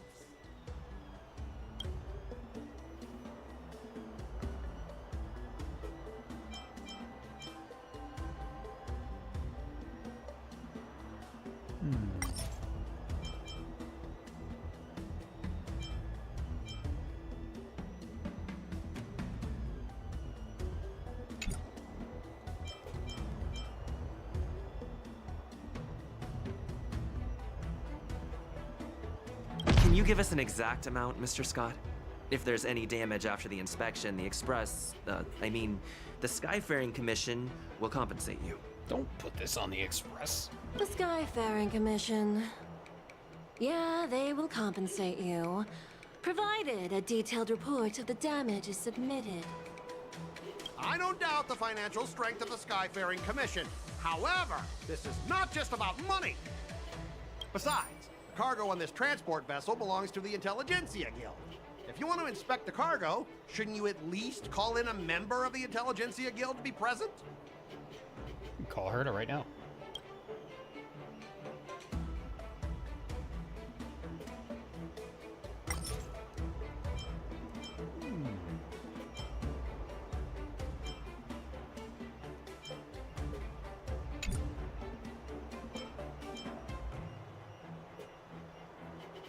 Pretty tight with Dr. Ratio from the Intelligentsia Guild. Almost like family. Doesn't that make me practically a member of the Intelligentsia Guild too? Nope. What's all this nonsense? Even if you were married to him, you still couldn't represent the Intelligentsia Guild. We both need to follow the regulations, because that's how the IPC and the Cienjo operate, right? As an IPC worker, I have to abide by its regulations. If I make an exception and allow you to inspect the cargo, it'll spell disaster for me.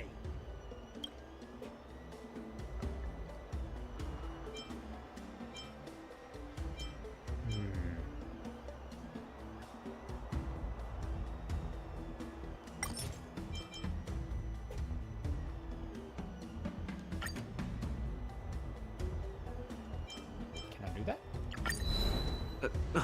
that? Could you repeat that? I didn't quite hear you. Could you say it again? We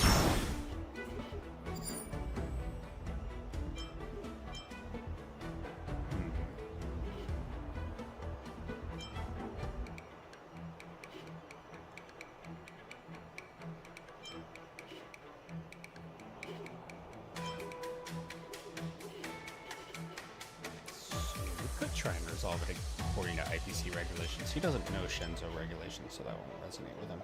Since the Intelligentsia Guild entrusted the cargo to the IPC for transportation, it's the IPC's responsibility to ensure its safety, right? Why would you need a member of the Intelligentsia Guild to be present? Let me tell you something. As stated in Article 17 of the IPC's Building Material Logistics Department Transport Agreement Law, subsequent to the dispatch of goods and during their transit, all risks, save for those pertaining to the transportation safety, shall be the sole liability of the consignor. Well, only protect the integrity of the goods and prevent anyone with ill intentions from getting their hands on them, for example. Right? As for whether the cargo itself poses a security threat to the destination, that's not our responsibility. It appears we have reached an area beyond your expertise, doesn't it? The complexity of legal studies are indeed challenging. We both need to follow the regulations, because that's how the IPC and the Cienjo operate, right? As an IPC worker, I have to abide by its regulations. If I make an exception and allow you to inspect the cargo, it'll spell disaster for me.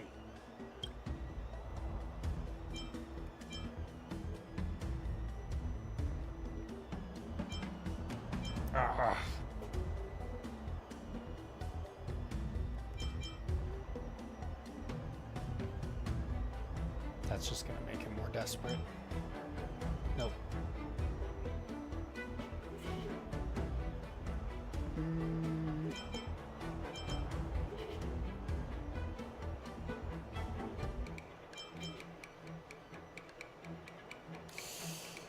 Whatever. I understand that you're trying to stick to the IPC regulations, and that's commendable, Mr. Scott. But what you fail to see is that this argument is tarnishing the IPC's reputation on the Xianzhou. There we go. If this conflict with the Skyfaring Commission escalates, they won't just make things difficult for your business, but it'll also have an impact on your career down the line.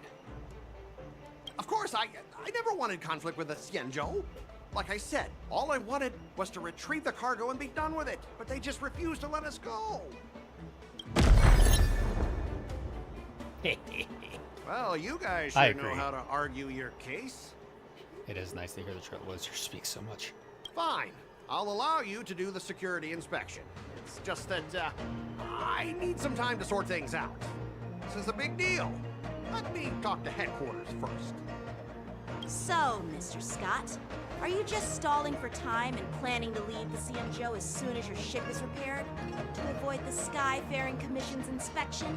He can't. They unloaded all the cargo. Well, IPC staff are free to come and go, as long as they don't break any laws. Yeah, you've got some insight there. Who are you again?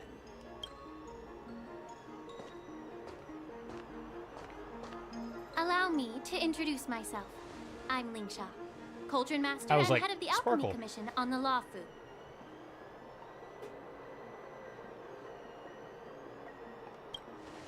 Could she be? Sparkle? Yeah, she's the new Cauldron Master assigned here from the Xianzhou Zhuming. She has elf ears. Yeah, Sparkle's sister. I received a report from the Artisanship Commission about cargo containing samples of unknown organisms. It said they needed help from the Alchemy Commission.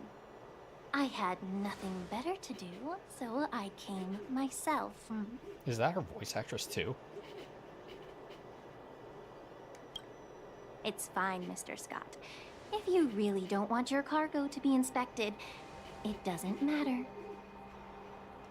It doesn't matter? How can you say that? Why are you being so nice all of a sudden? Well, since you're not going to check it, I'll take this crate and be on my way. Is that okay with everyone? Yeah, sure. Why should I object? Not only this sample, but all the goods on the transport ship are yours to keep. Like I said, we won't inspect them. Wait a minute!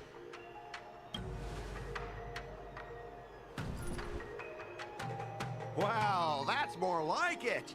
If only the young displayed a more reasonable attitude, we could have sidestepped that altercation just now. Like, obviously, she's being set up to not be trusted.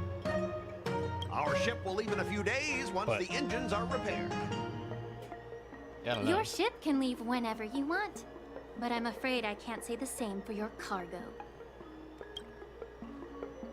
According to the import and export regulations signed between the Xianzhou and IPC, all biological shipments can only leave the port when they have confirmed to be of no threat, or when all biological activity expires.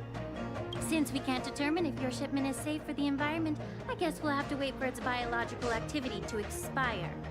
Let me check the previous cases.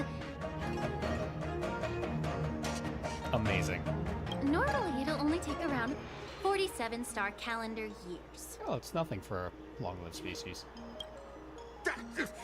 Only 47 years? Why so surprised? You're still young and full of energy. I'm pretty sure you'll live a few more decades. Have some confidence in yourself. Ha! Typical of a long-life species. Your words are dripping with sarcasm. While you may not care about time, I do. I'll be demanding double compensation from the Skyfaring Commission for every minute wasted. Sure thing, Mr. Scott. You seem pretty confident that your career and life will last long enough to witness this victory unfold.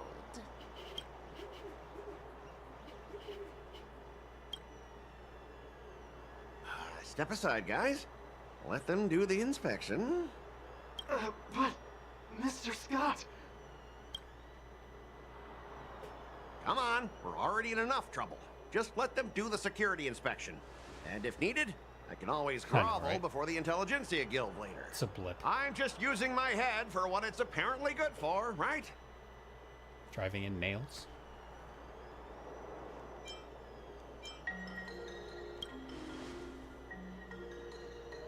Well, honestly, at least you're not as annoying as that woman.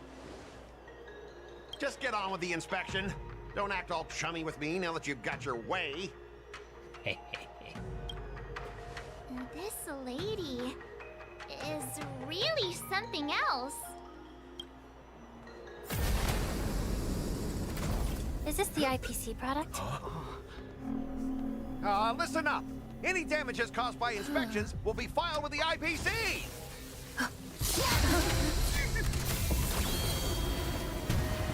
Turn it off.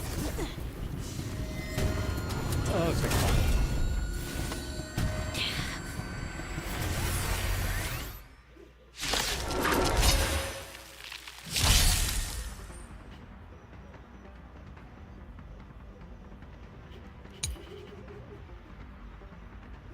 So wait. Okay.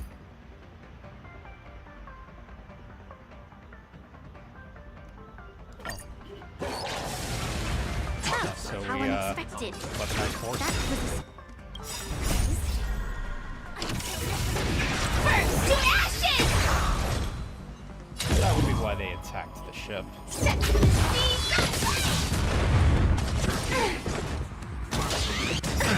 Confidence. Rice like a good brute, my friend. Indulge yourself! Let's improvise. Step up, let's see ya. Grace and elegance. Existence is unity. Stay in step. The mood is set. Let the show begin! Dreams do come true. This is set. Easy. Were you seriously planning to leave this stuff unchecked at the dock for days? That's way too dangerous. I had no idea about it. You must have accidentally triggered the cargo's defense program. I don't think trying to shift the blame is a wise choice. But seriously, I don't know why that thing suddenly started moving. I swear on the Amber Lord. Enough. Miss Shikwe, please escort our IPC guest to the Skyfaring Commission. I'm on it. Please follow me, Mr. Scott.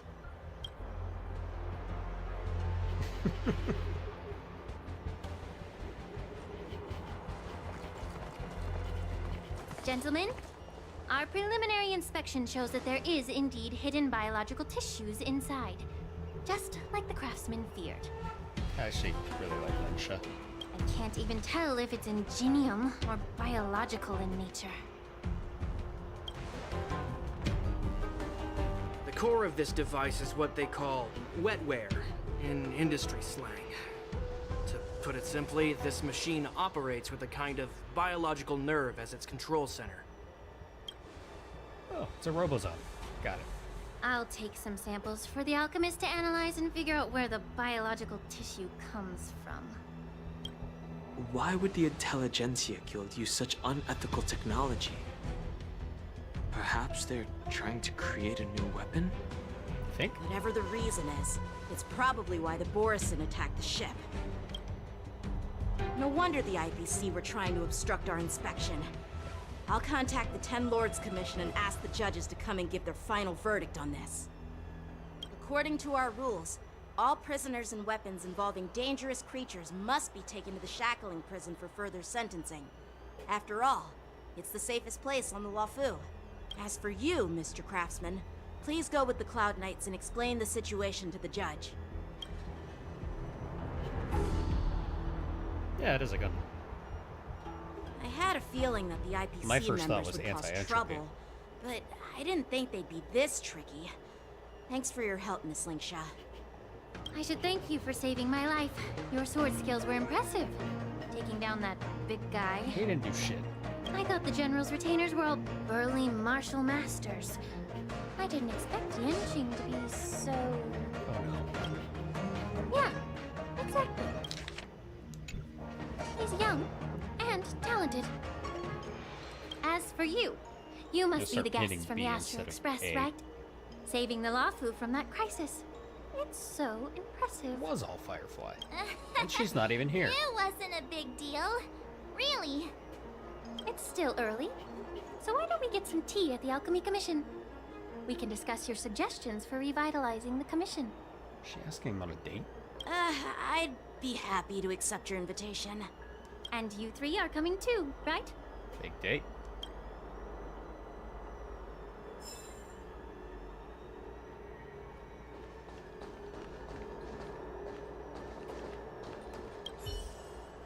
Nothing to see here. These machines are to be shut down. Keep your distance until then.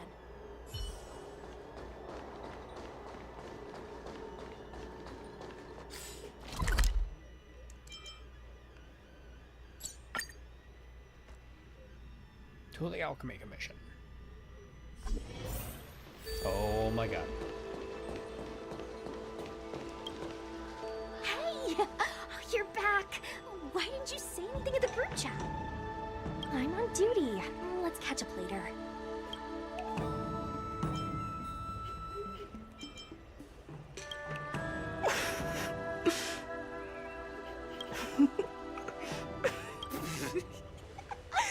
Daddy, I'm warning you. I'm carrying out my secret duty. It'll be annoying if you keep cracking jokes like that. Stop hanging around here and find something better to do. Once I'm done in a few days, call up Lil Quay and Wawa, and let's grab a meal at Aurum Alley. It's been ages since we hung out. Oh my god, please let that be a side quest. Please let me have a Ghostbuster side quest. Bye.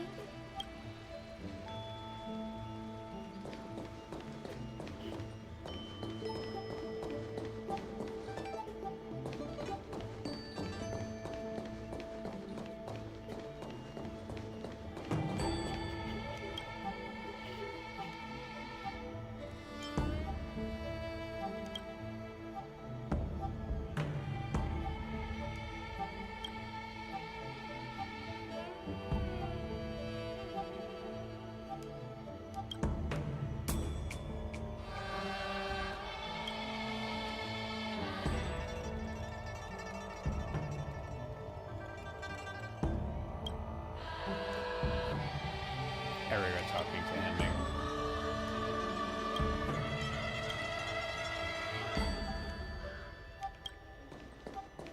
Okay.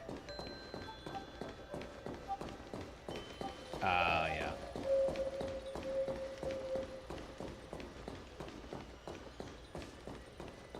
Aurum Alley is kind of awesome. I really enjoyed that one.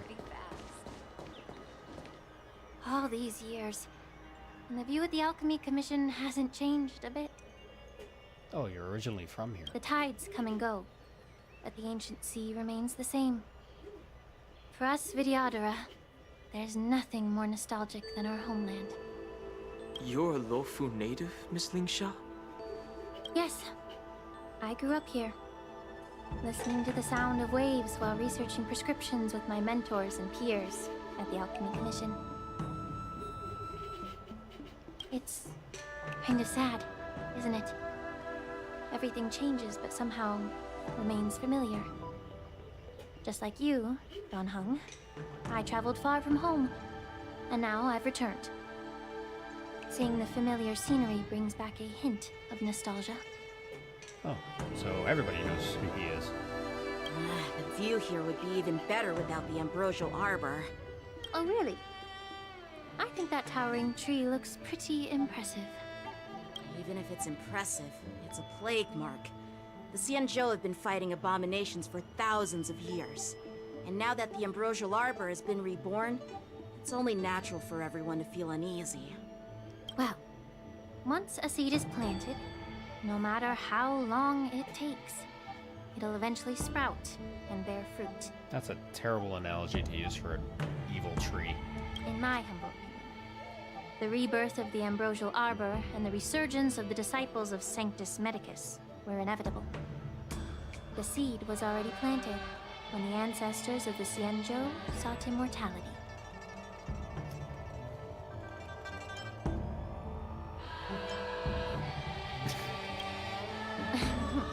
My bad. Well, since you went through the entire Ambrosial Arbor crisis firsthand, Dan Heng and Lieutenant Yan Qing, I'd like to discuss something with you. What would you like to discuss, Miss Linksha?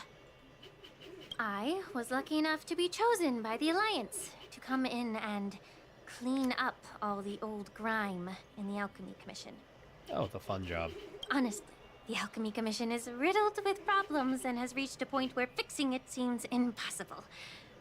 I'm looking to remedy this problem, but was wondering if you could provide any insights. Well, even though I'm a Vidyadharan like you, I'm an outsider, just like my companions here. I can't really say much about a remedy, but I do have a piece of advice, Miss Lingsha. The Vidyadhara and the Alchemy Commission on the Luofu have always been intricately connected. If you cannot distance yourself from these ties, Miss Lingsha, changing the situation within the Alchemy Commission may be quite challenging. I may not know about politics, but I do know that the disciples of Sanctus Medicus have been operating within the Alchemy Commission for years. If you're determined to root them out, maybe you should discuss it with the General. I see. Thank you for your valuable insights. I agree. Like, I can't tell what her angle is, which just makes me like her. While the Lux Arrow from the Rainbow possesses unparalleled power to sever the Ambrosial Arbor, it can't sever mortals' desire to prolong their existence. Just like how the Cloud Knights can eliminate the remnants of the disciples of Sanctus Medicus, but are unable to calm the hearts and minds of the people within the Alchemy Commission. She's either really sincere and incredibly smart and reasonable, which makes me like her, or she's lying through her teeth and she's incredibly manipulative and evil, which makes me like her. So either way, I like her. Our Xianzhou forebears knew this well, and that's why they entrusted the duty of guarding the roots of the Arbor to the Vidyadhara. However, the Vidyadhara are still only mortal beings. 30 years ago, my mentor served as Alchemy Commission's Cauldron Master. She recognized the emerging undercurrents and sought to cleanse the source of the disturbance. Unfortunately, even though she was skilled in the art of healing, she didn't understand the human heart or how to eliminate the sickness lurking within the depths of the Alchemy Commission. In the end, she was framed and exiled to the Juming. I was also implicated and had to leave the Luofu. Damn, so she's well aware.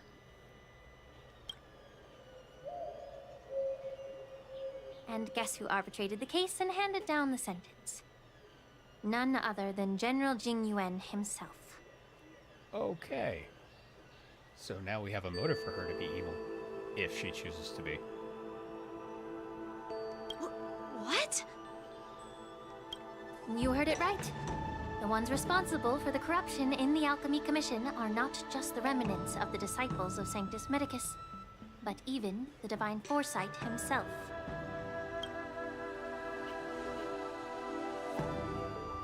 Alas, why is your face turning pale, Yanqing? Don't worry about it. I understand that when someone holds a position of power, they may sometimes have to make tough decisions. I won't hold any personal grudges against him. Besides, at our age, holding personal grudges is a luxury we can't afford. Lingsha, you're back! I've been waiting ages for you.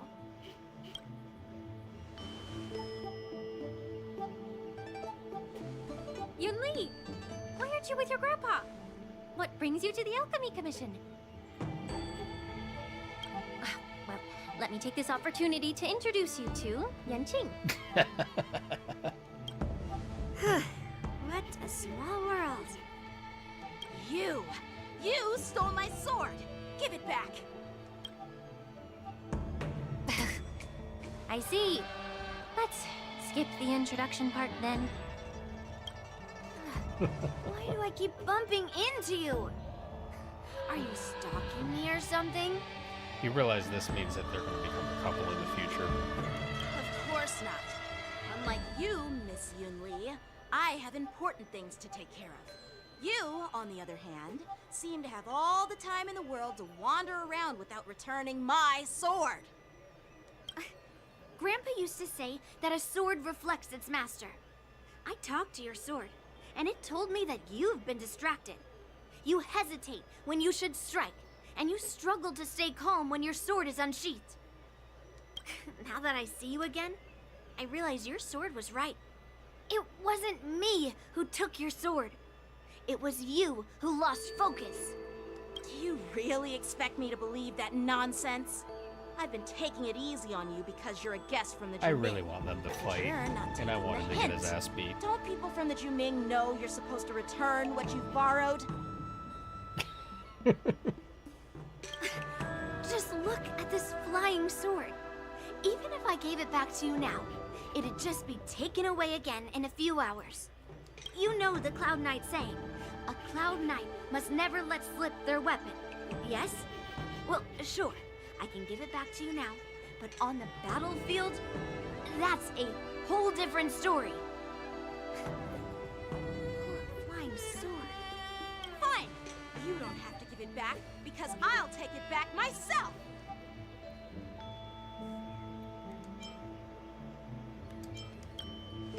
Between these two, who do you think is tougher, Don Hung?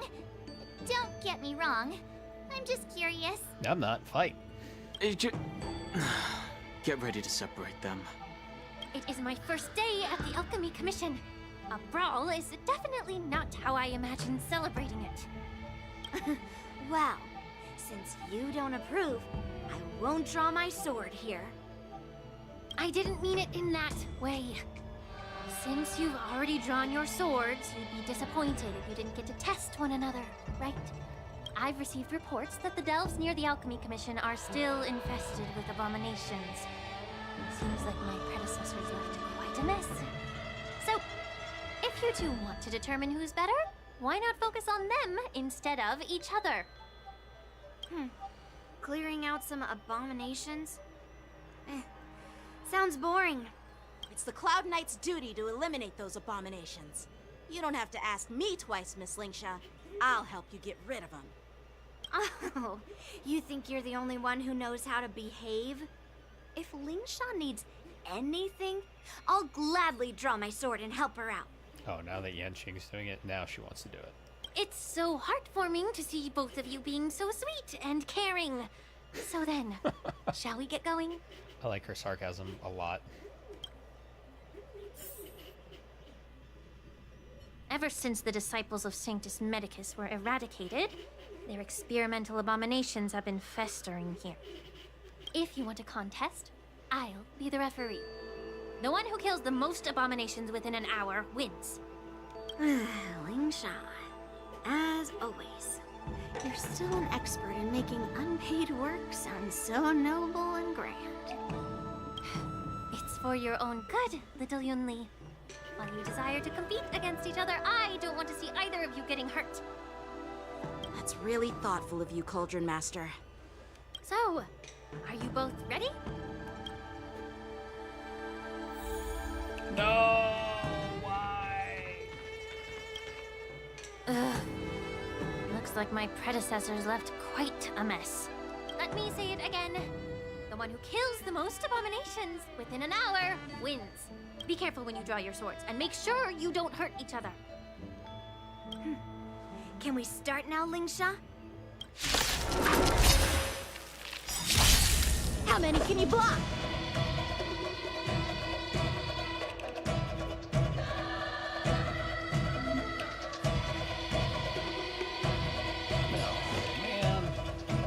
Every petal, all will be swept away by the wind. Worst fight ever. Worst of all, he replaced Firefly on my team. Like, what kind of bullshit is this? Blade and fire! Stay in step. Let's improvise.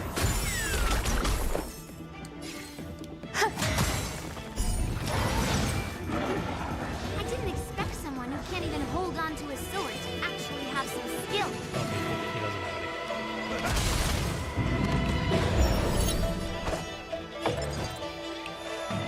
Strike with heart!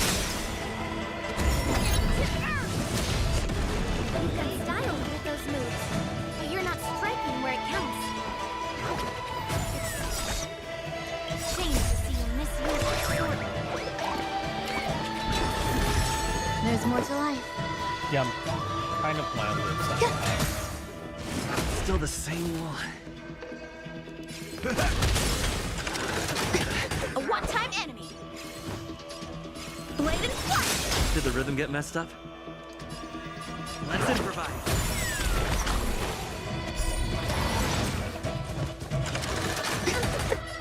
Fight fireflies. Fight His distance is meaningful. Every petal in life, all will be swept away by the wind. Yeah, that would be awful. I'd probably quit. Strike with heart. Stay away. That's all you got?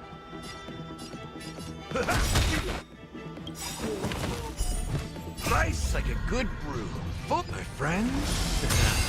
Indulge yourselves!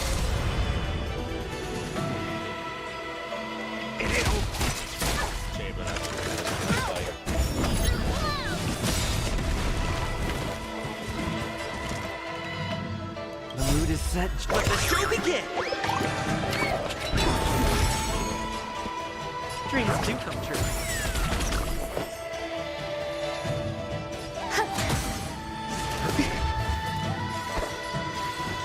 Blade and flash. Practice is over.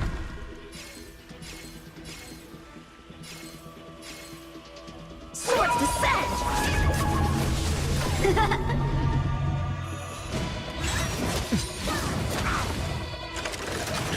Step up, let's see it.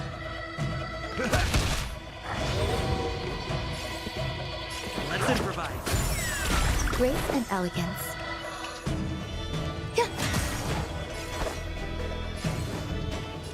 Strike with heart. The mood is set. Let the show begin!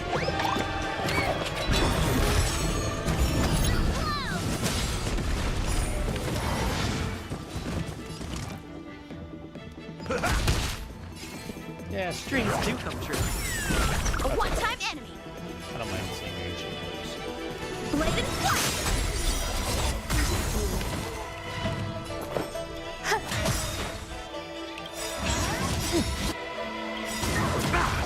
Every petal and all will be swept away by the wind. Nice, like a my friends. Indulge yourselves!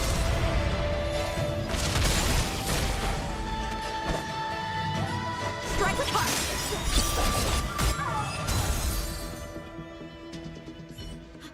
I win, Miss Yun Li. Damn it. You got lucky. Why don't you just give me back my sword, sincerely apologize, and then go cry your eyes out to your grandpa? Consider yourself lucky that I'm not interested in your rusty sword, as I don't have the nasty habit of snatching other people's weapons. All you did was chop down a few monsters. Don't get carried away with yourself.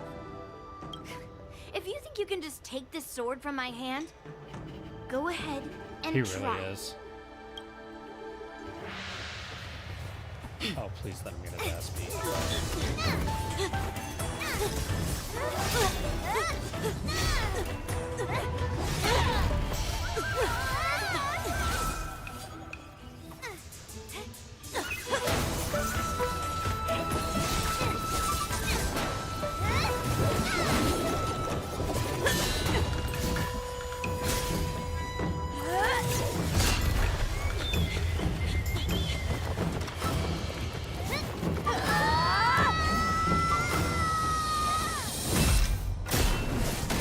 Oh my god. Okay, I love her. Well fought, my young friends. However, both of you have shortcomings. One of you focuses on dodging and weaving, while the other relies on brute strength, trying to take down targets with a single strike. God, she's so hot. Who are you? Me? I'm just a patient seeking medicine from the Alchemy Commission. A passerby, if you will. I thought I'd see my fill of impressive fights during the war dance. Yet here I am, able to witness a remarkable fight at the Alchemy Commission, of all places. Well, the Lawfu is never short of surprises. However, I have a small suggestion for you. Why don't you settle this dispute fair and square in the war dances ring? That way, you can resolve your differences with a proper duel and put your grudges behind you. Grudges? No, not at all. Yunli and I, we were just sparring. Sparring? You summoned your flying swords and she swung her sword with full strength. No grudges between you. I don't believe it. I love her. She's great. Aha! What brings you here, Lady Fei Xiao? Have you finished your health consultation with the Dragon Lady? Bailu. Fei Xiao? Grandpa always talks about you. Could it be that you're... The Merlin's Claw of the Xianzhou Yaoqing? Looks like I'm quite famous on the Xianzhou Lawfu, too. Of course. Everyone has heard of the great general. Known to all, and unbeknown to none. Great General? Isn't that title a bit too narcissistic? I don't like it. Ooh, I heard there's a dozing general on the Lawfu, so I came up with a humble nickname for myself. The Lacking General. Lacking in worries, regrets, and rivals. Because she beat them all up. Sounds much better, right?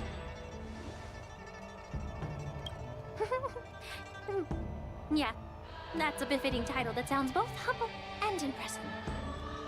Now that the sparring session is over, Yanqing and Yunli, shouldn't you politely thank General Fei Xiao for her guidance and bury the hatchet? But yeah, she's amazing, and I love her, and I will pull for her. Here's your sword. Keep it safe. Or it might get taken away again. By the way, we haven't settled the score yet. I'll defeat you fair and square next time we fight. I hope so. Sincerely. This is how she apologizes? Now that I finally got my sword back, I should report to the seat of divine foresight. I'll take my leave, General Fei Xiao. I want her to take her jacket off, and I just want to see her outfit, because I know it looks amazing. But even that jacket is pretty awesome. Oh, by the way, Miss Linksha, if you've got some free time, I'd like to invite you to the seat of divine foresight for a chat with General Jingyuan. I think there's more to those personal grudges you mentioned earlier.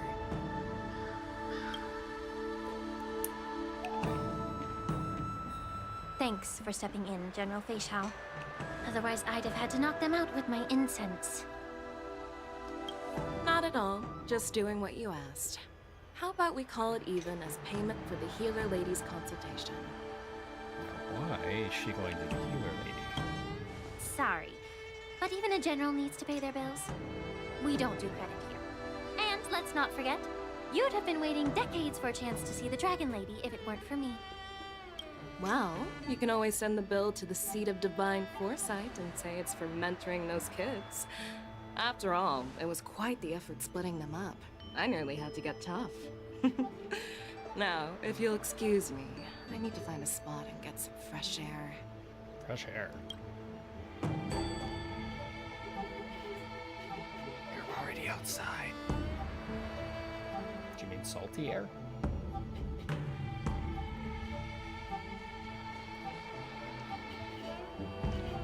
Back already? You've met with Jingyuan and wandered around for a few hours. So, what do you think? It appears that the Divine Foresight is using this war dance as a show of strength to convince everyone that the Luofu is prospering after the Ambrosial Arbor crisis. But... I know you're going to say but, right? But the influx of people attending the war dance is like a breeding ground for disorder and rumors. One wrong move, and the Luofu could be in a world of chaos. The Cloud Knights on the streets remain vigilant, so at the very least, General Jing Yuan is aware of this. As for other matters, I'm unable to say. I'd prefer to be excused from future meetings with generals. I'm just a military healer. And now all of a sudden I'm thrust onto the center stage having cordial chats with two generals? Yeah, you're a follower of the abundance on the Shenzhou. My work doesn't lend itself to being in the limelight either. Just stop whining. At least you're in one piece, right? I love her. Before getting in touch with General Jing Yuan, I wanted to put aside my assumptions and see his momentum. That includes the overall bearing of the Cloud Knights on the street, what people are saying, and how those close to him behave. The might of an army dwells not within its pawns, but within the force of its collective momentum. Recognizing this fact reveals the true measure of power. Thanks for enlightening me, General. A perfectly clear statement turned confusing thanks to your translation. You've made me lose where I was now. Anyway, this is how I operate in battle, so you might as well get used to it. Are you treating General Jing Yuan as your enemy? The longest-serving general of the Xianzhou Luofu. Do you think he'd have only a few enemies? By the way, General, you met the healer lady, yes? Could you show me the medicine she prescribed you? Well, the healer lady couldn't do anything about my condition. She just told me to enjoy some tasty food. So not even the famed healer lady could help? Don't worry, I'll fulfill my promise and find a way to cure you. Actually, I've found some leads. I will burn the universe to cure her. Well, life and death, Jiao Chou. It's all predetermined. Upon starting my military career, I made a pledge that the rest of my life would be dedicated to being the Xianzhou spearhead, hunting down the abominations of abundance till the end of my days. As long as I can fulfill that deep-seated desire, I don't care how long I live. You asked if I view General Jing Yuan as my enemy. No. My real enemy has always been myself.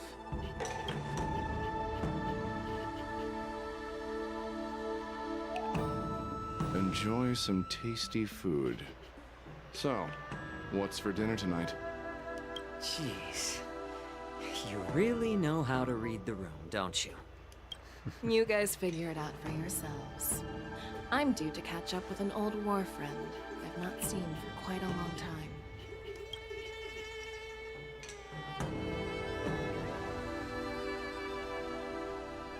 Hey! Was that the Yaoqing general She who is just so dropped pretty. in out of nowhere? Oh, she's so awesome! I mean, when Yun Li swung that massive sword, she just casually blocked her attack with ease. Mine too. Yeah. But to go up against Yun Li is quite impressive, you know? That aura of heroism and grace. It almost makes me want to learn Xianzhou swordplay. Yep, there it is. You think so too, right?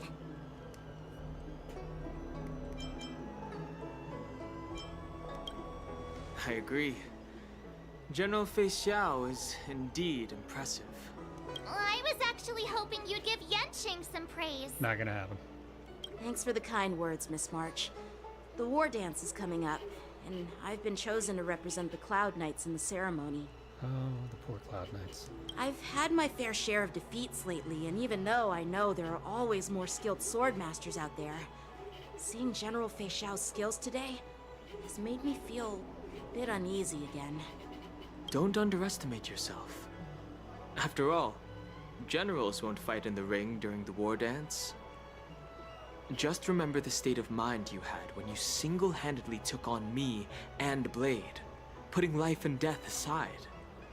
With that mindset, you can prevail against most challengers. Yeah, I remember that. That's when you got stabbed. I see. Thanks for the advice, Master Danheng. By the way, now that today's events are over, General Jing Yuan wants to invite all of you to the Seat of Divine Foresight. He has something important to discuss. I bet it's about how to deal with the generals from the Yao Qing and the Zhu Ming. I really don't want to get caught up in grown-up games so soon. I just hope Generals Fei Xiao and Huaiyan can see the truth. We don't need any more chaos on the Luofu before the war dance. Wrong. Chaos is exactly what we need. Distract.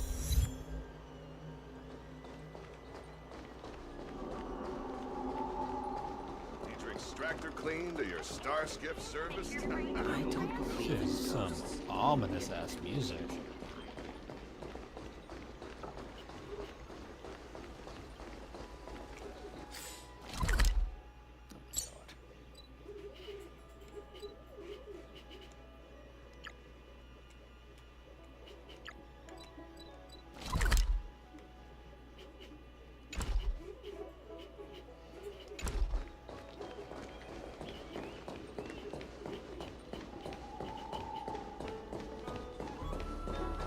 Okay, music's fine.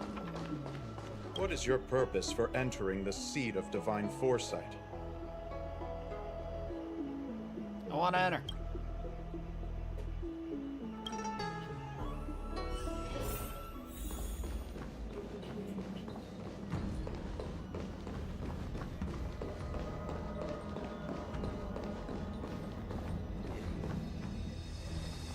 Earlier at the Palace of Astral, I introduced these guests from the Astral Express to you, Elder White. But with all the people around, we only exchanged pleasantries. Now, I'd like to officially introduce them to you.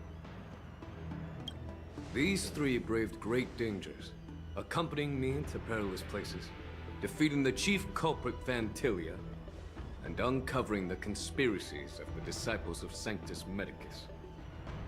If you wish to know more, please, feel free to ask us. Well, I skimmed through the reports about the Arbor's rebirth from the Master Diviner Hu Xuan. She's been summoned to the Yu Chui for questioning. There are a lot of doubts within the Alliance about this whole situation. But despite all that, I believe in you.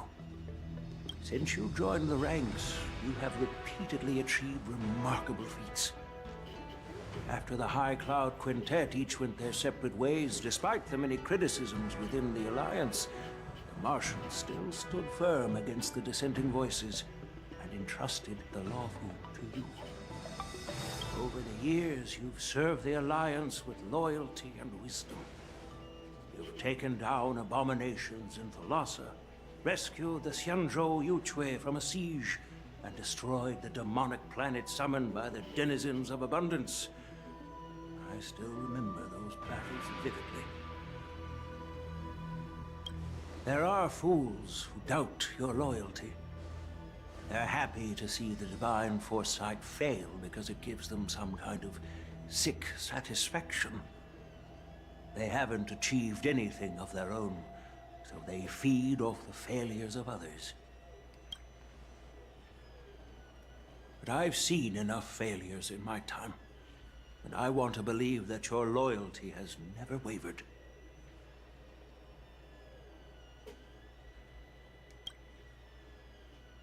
So, General Fei Xiao of the Yao Qing is the only one investigating the Ambrosial Arbor crisis on behalf of the Alliance?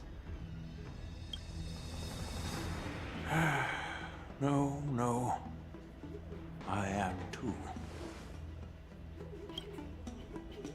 This old man's words always catch me off guard.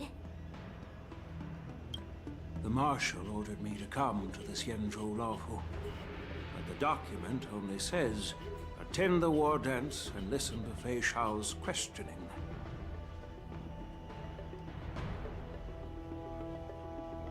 The Marshal is well aware of Jing Yuan's purpose in holding the ceremony and understands the situation he is facing. She mentioned it because she believes both issues are important. Thanks for your kindness and sincerity, Elder Huayan.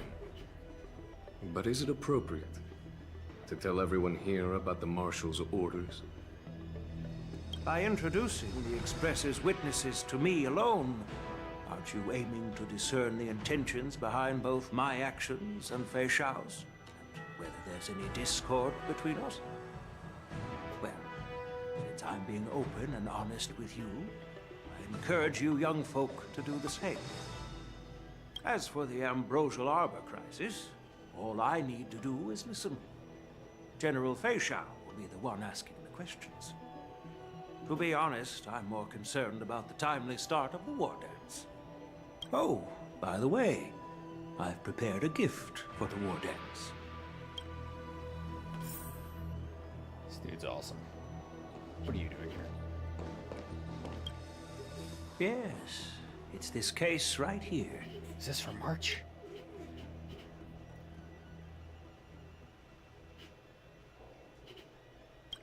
There will be numerous contests and celebrations during the war dance, and the main event will be the Ringmaster's Challenge. The host will dispatch a skilled warrior to take on challengers from all over the cosmos, showcasing the excellent martial arts of the Xianzhou Laofu. When you mentioned that the Astral Express would be attending the ceremony, I thought the High Elder of the Laofu would be the Ringmaster. You humor me, Elder Huayan.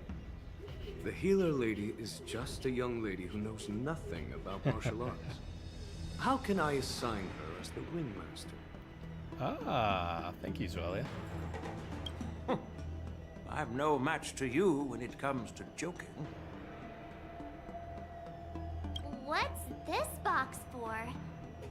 Why don't you open it, General Huayan? This sword case is intended for the War Dance's award. It's empty now, but in a few days, a precious sword will be delivered and stored inside. I don't mean to boast about our skills, but this sword represents the pinnacle of the Zhuming's craftsmanship. It has a legendary history, full of heroic tales from foreign lands, tales that are too detailed to be summarized in just a few words. Is that going to be March's sword? Since that, I've been wondering who would be worthy of such a sword. And then it hit me. I can award it to the champion of the Ringmaster's Challenge. The ceremony's champion is sure to be a perfect match for the sword. Moreover, I hear that Yan Jing is an excellent swordmaster, and that he will be representing the Laofu as the Ringmaster. So it seems like a perfect gift for him. No, it's a terrible gift for him. Thank you for your Can't even generosity, take care of his own Elder swords. Huayan. Throws him around, lets little girls steal. If you want to give me a sword, just say the word, Grandpa. No need to beat around the bush. Yeah, you don't have to give it to Yanqing to lose it, so Yun Li can get it. You've got confidence, my girl, but I don't think you can best Yanqing. I know you're all about swords, Miss Yunli. It's just a shame that it's the sword that ultimately chooses its rightful master. Yeah, and even if someone gets their hands on such a precious sword, it'll probably end up in someone else's.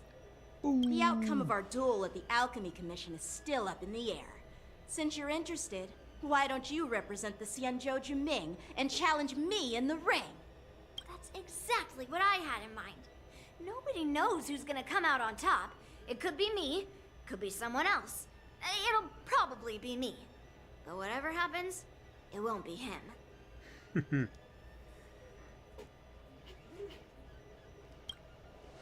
Not to be rude or anything, we've been watching their drama. I'm dying to find out who beats who. That's the first thing you said that makes sense, March. Quiet down.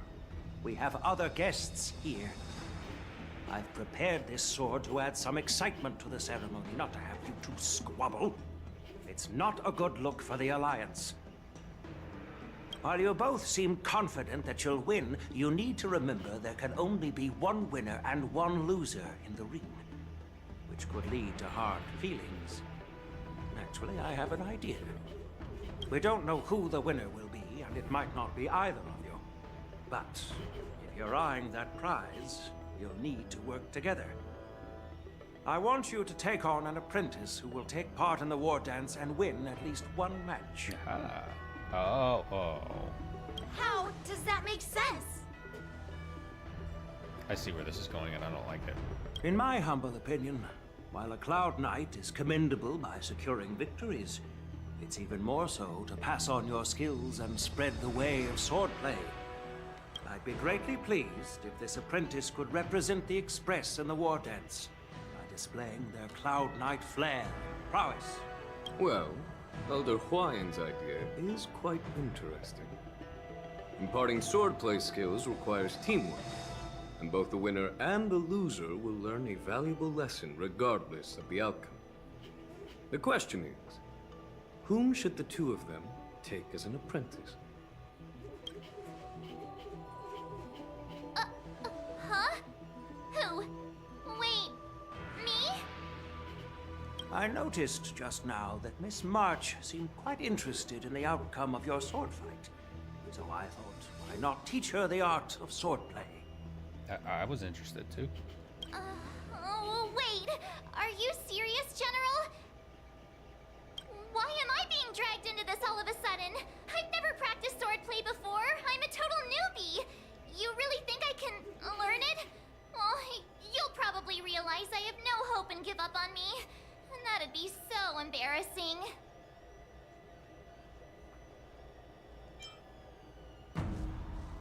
No, just accept your fate. Isn't this a perfect chance for you? I remember you mentioning that you wanted to learn some sword moves.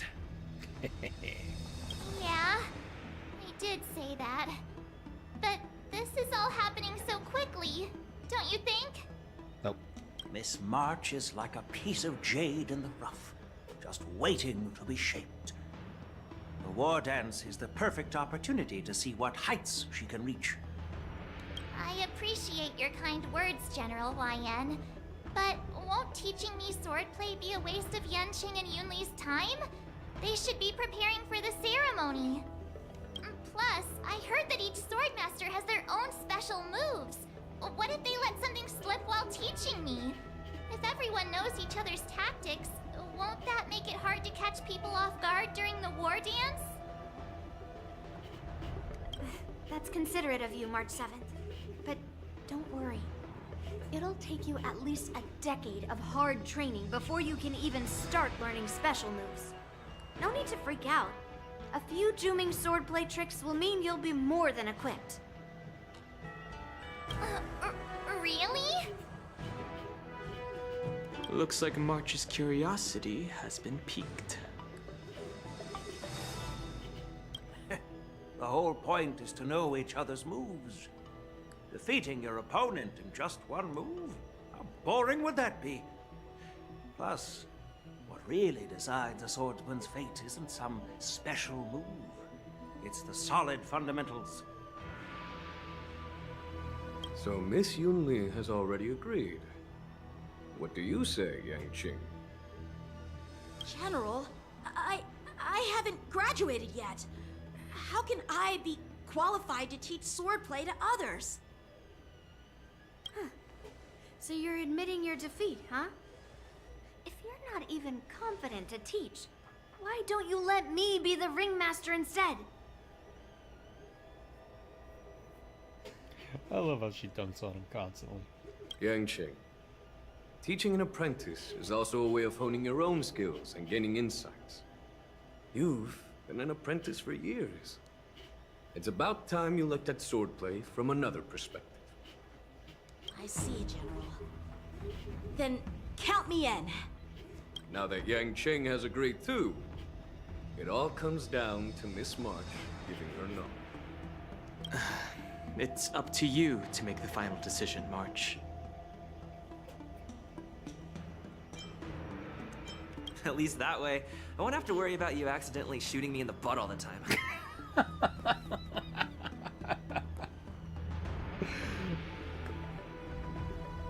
That's amazing. That is absolutely amazing. Best line in the game. Hey, I've never missed my target. So you did it on purpose? Then I'm on board. Thank you for your kindness, General Huayan.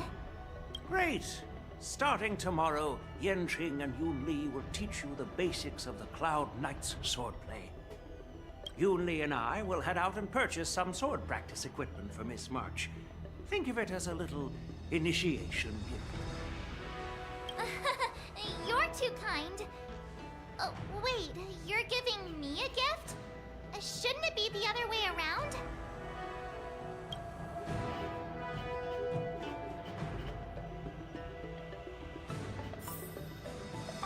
General Huayan's gone. Wait, why does something feel off about what we talked about? Actually, now would be a good time to set up. Nope.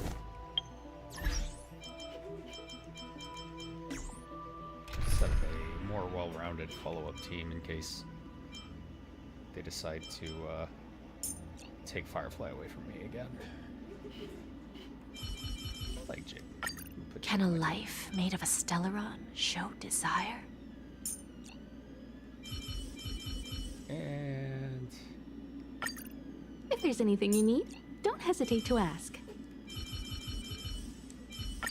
You know the drill. Send me all your new toys, and I'll return them later.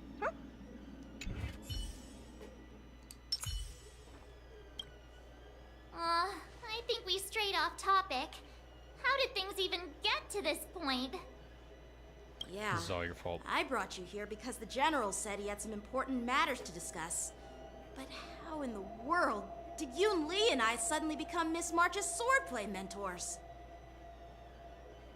Because General Huayan wants us to stick around on the Luofu for some time. But from his point of view, we're no different from all the other tourists who may leave at any time.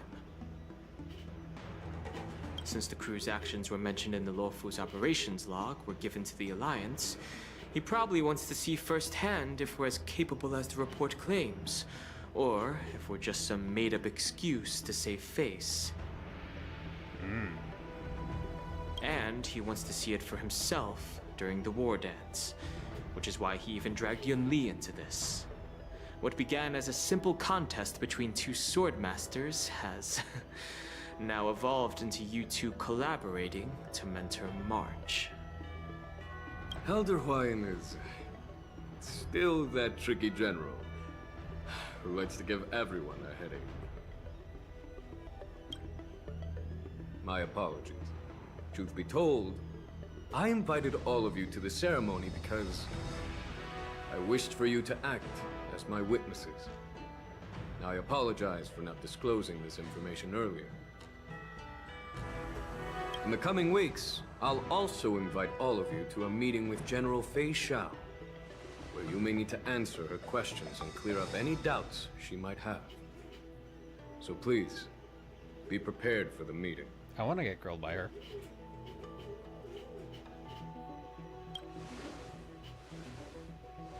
Don't worry, General. No matter what happens, I'm prepared to stay here as the Express's witness and answer any questions.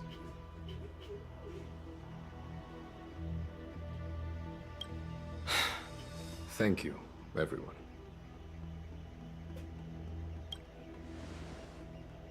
General, I know there isn't much I can do to share your burden, but...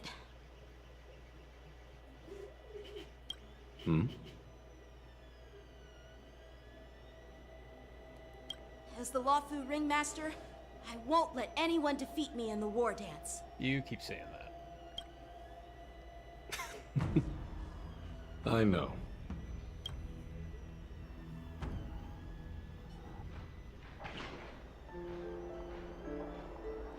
The illustrious Merlin's Claw waiting for me?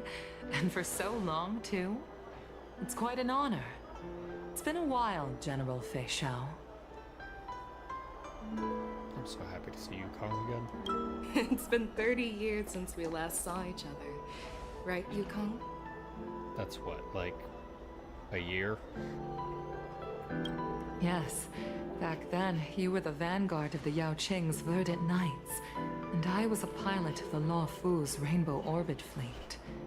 Who would have thought that upon meeting again, you'd be a general, and I'd have given up flying? It really does feel like a lifetime ago. Yeah, Rhapsodic, pretty much like any pullable Foxian is gorgeous.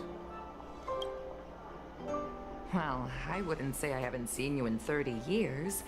After all, your great victories are announced through the Yellow Bell resonance system every day. So I'm well aware of your great feats. How's your health holding up? Still stable, I suppose. Do you still remember the medic who saved me in battle? That healer with the odd name and peculiar temperament. What was his name again? Was it Pichu? Or Kachio?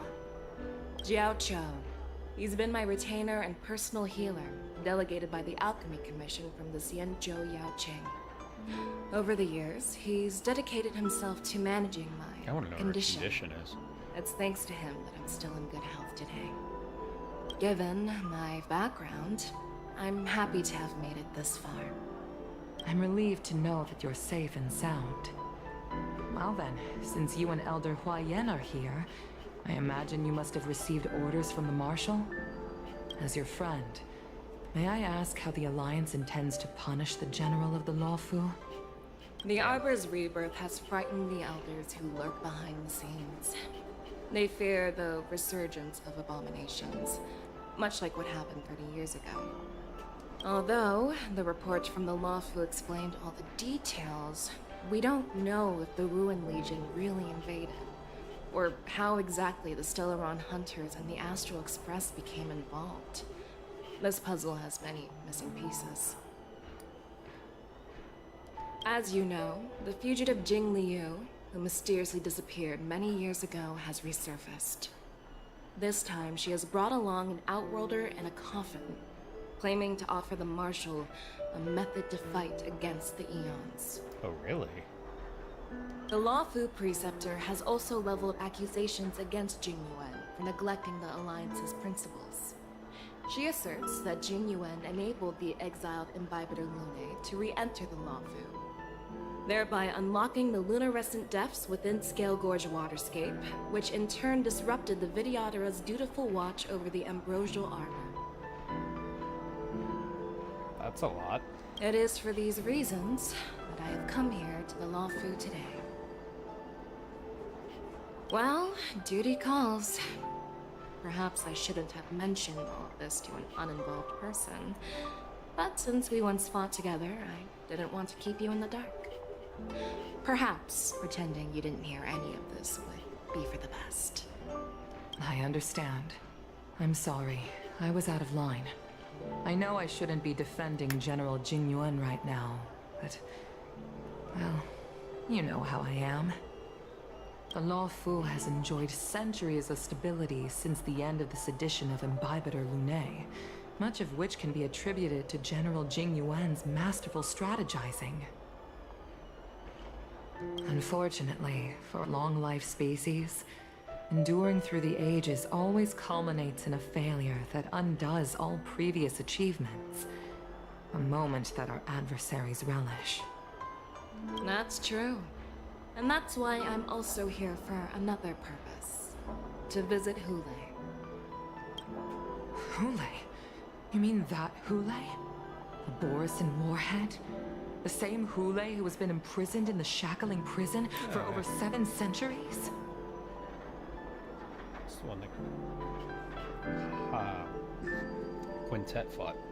The nemesis of the Foxians who will never be forgiven and shall be imprisoned until the end of the cosmos. I can't quite remember the exact wording, but yes, the very same Hule. Usually, only emissaries from the Xianzhou Yao Qing Skyfaring Commission visit him once every century. Why do you have to visit him now, of all times? The Foxians and the Alliance made a pact to combat the abominations, aiming to achieve justice and free their kin. That werewolf monster is to be forever imprisoned in the dark recesses of the Shackling prison, facing unending retribution. Given the situation on the Luofu, those on the Yaoqing are concerned about Hulei's imprisonment. I'm afraid that the routine visit every century is no longer sufficient to ease their concerns. That's why I was sent here, to reassure them. I mean, that makes sense. It's all bad news. Well, not everything.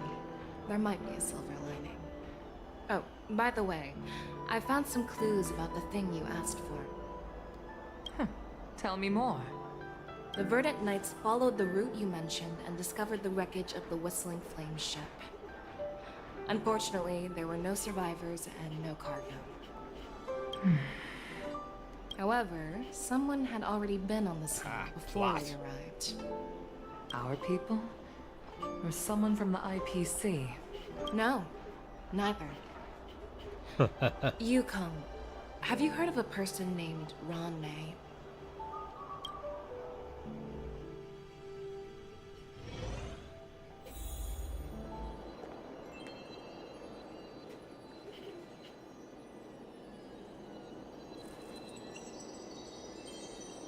I love how Ron May just keeps coming up in the background.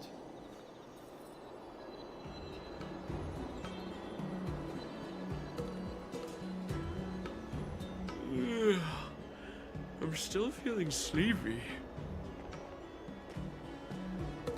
Right? Did I oversleep? Where did March and Donham go? Was I drugged?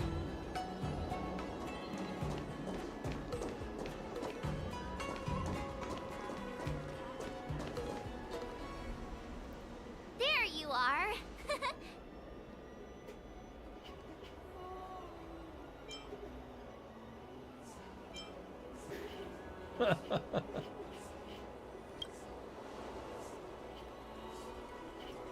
It's an honor to learn from you, Master Yanqing. That was painful. In all those immersions and novels I watched, when apprentices want to pay their respects to their masters, they usually bring fancy gifts, kneel, and bow. I'm really sorry, but I haven't prepared anything yet. Hey, why are you blushing, Master Yanqing? This is, the first time someone has called me master. I need to, get used to it. Ahem. Let me make it clear.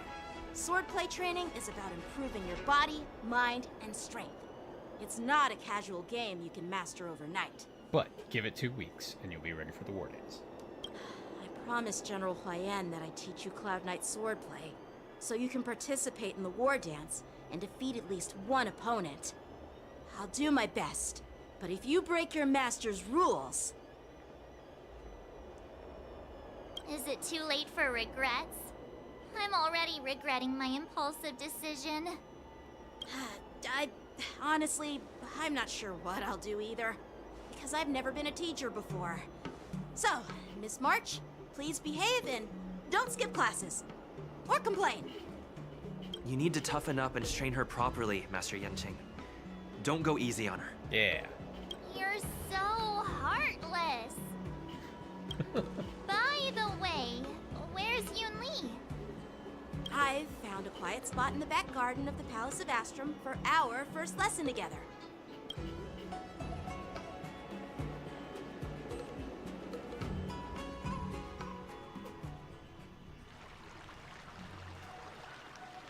Seriously?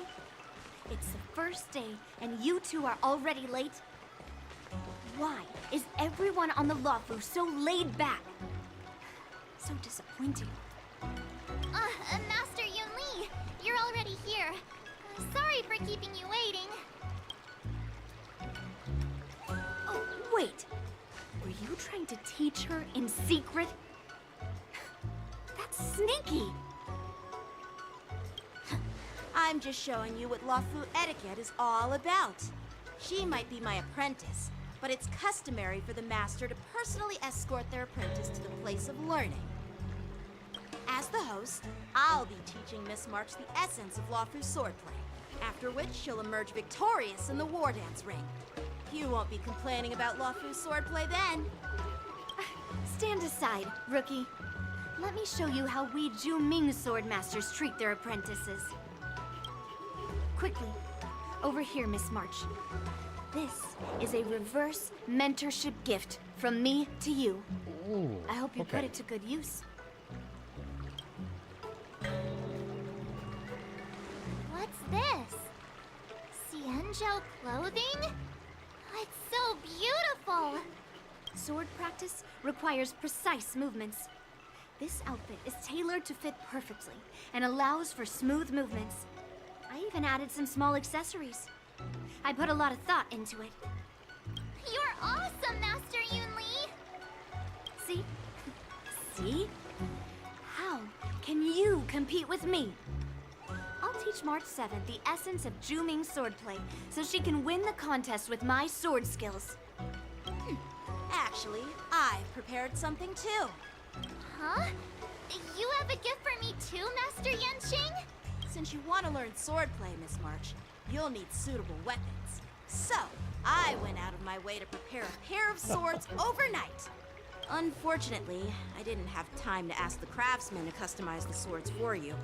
But I did my best to choose ones that look nice and are suitable for a beginner. I hope you like them, Miss March. Thank you, Master Yanqing! Bet you didn't see that one coming, did you, Yunli? These two are hilarious. The real competition is just getting started. I'm so lucky to have two great masters.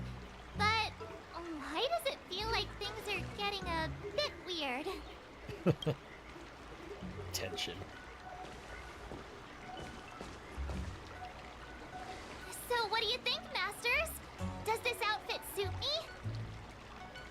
She actually looks really cute in that.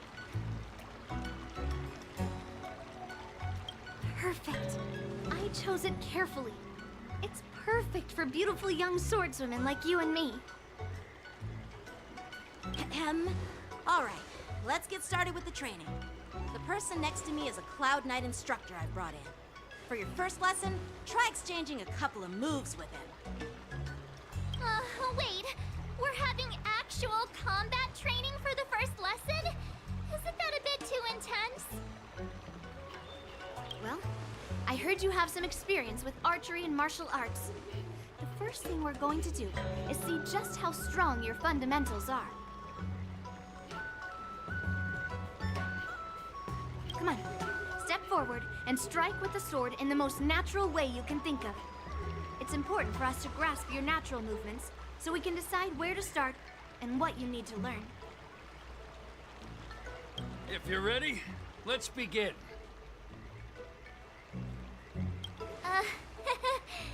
Okay.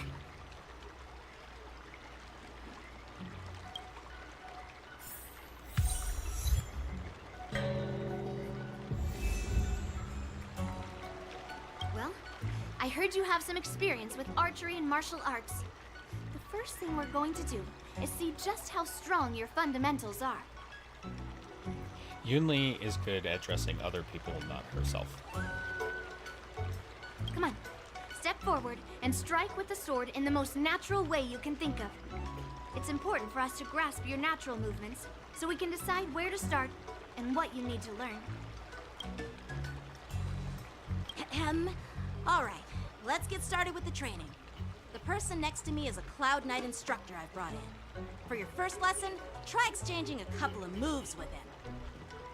Wait, so you're not even going to instruct me yourself? You're going to have a Cloud Knight instructor do it? You lazy piece of shit. Are you ready? Yeah, I'm ready. But please go easy on me. Then I apologize in advance, Miss March. Nope, no easy. Oh my god, even her pose is awesome.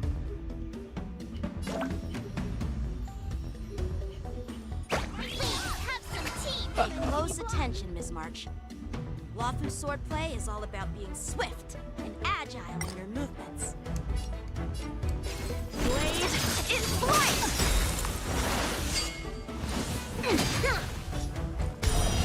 Right on time. Ignore him. Strength is everything.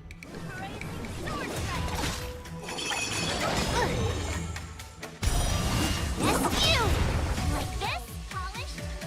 Well done! Better not underestimate me!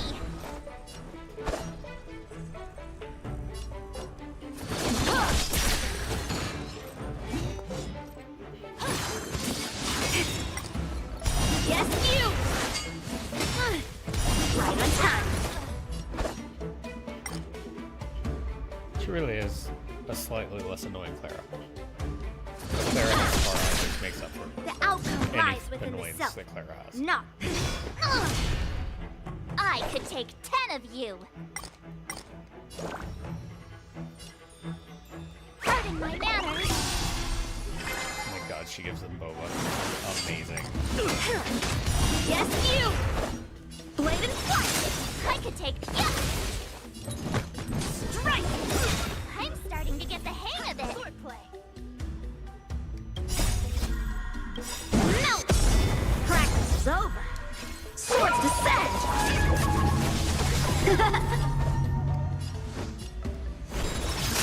Oh, I get it! What? So hard and so... This is mine.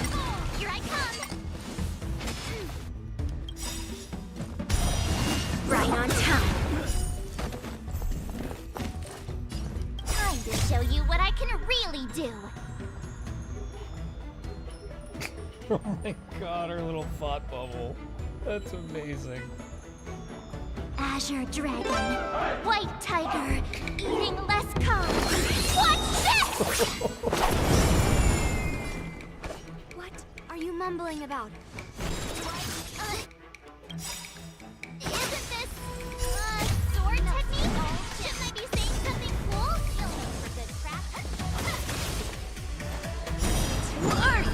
It descends with might!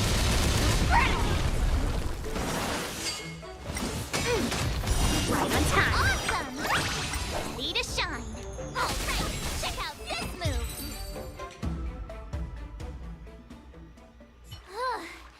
I didn't expect the first lesson to be so intense. I love this version of March. Miss March has quick hands and a flexible body. She's a perfect fit for practicing law through swordplay. However, she lacks strength, and her strikes were a bit unfocused. But don't worry, it's totally normal for beginners. Once she starts practicing dooming swordplay, she'll make heaps of progress. Given the situation, I believe Miss March should start by working on her strength. Seriously, do you actually know anything about swordplay, or what? I could ask you the same thing. Dual swords require agility. So what's more important than footwork? Instead of focusing on her strengths, we should address her weaknesses. The drawback of wielding two swords is not generating enough force. What good is being quick on your feet if you don't have strength? It's not like we're dancing here. Skilled sword masters know how to play to their strengths and work on their weaknesses. Start with what you're good at, then tackle your weaknesses. That's the right way to learn. You're quite the theorist, huh? Theorist? You claim to be able to talk to swords. So what does that make you? A lunatic? Hey, it's only my first lesson, and you're already arguing. Come on, calm down, masters. I'll have to improve both my footwork and strength anyway, so it doesn't matter which one comes first. I will be right back.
Alright, I'm back. And that's good to know. I probably will stop there, Rhapsodic. I'm just thinking. I was looking at March's thighs and I'm like, what are those little, like, bulges? Like, the shorts look like they're skin tight, but then there's the little... Okay. But it does matter! Just listen to me, March 7th! Aww.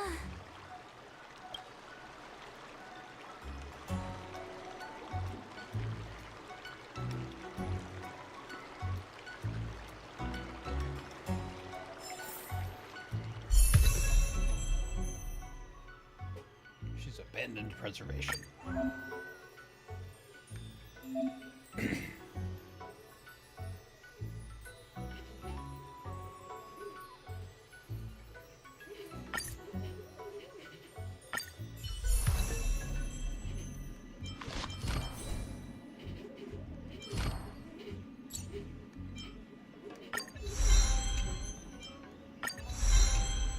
See, this is cool because I thought we were unique in our ability to change paths. Now that I know we're not special.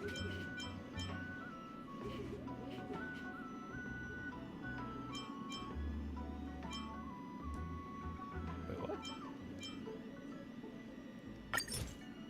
She uses Boot Hill's relics, or level up mats. That's interesting.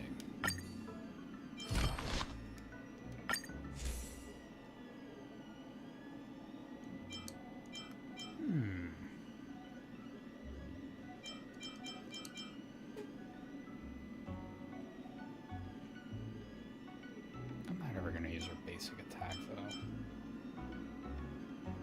Yes. Let's do this.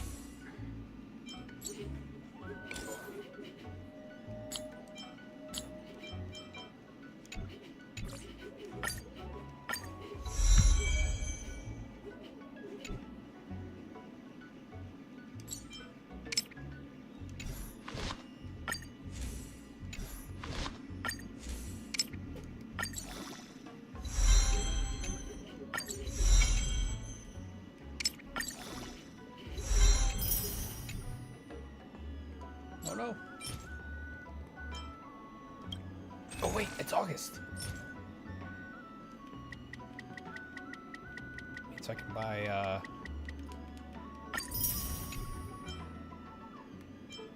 yes.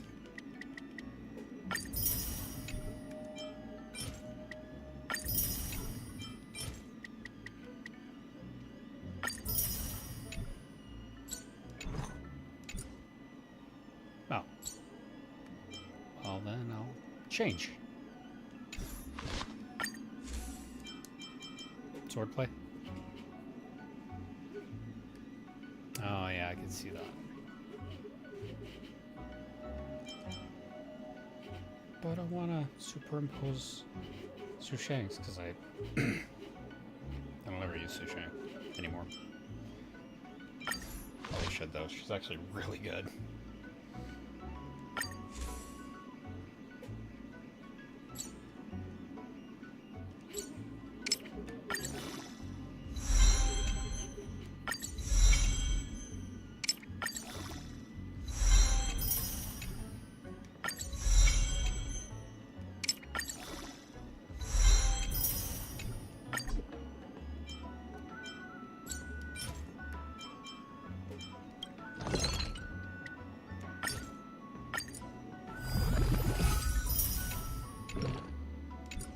farmed a bunch of these for Jingliu when she came out, and then I realized she was destruction, not hunt.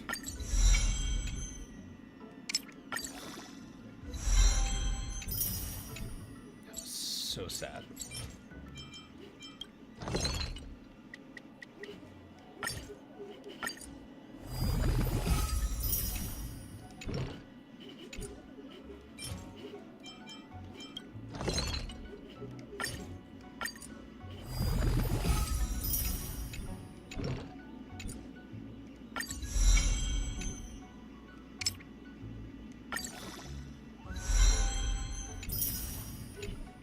Oh no.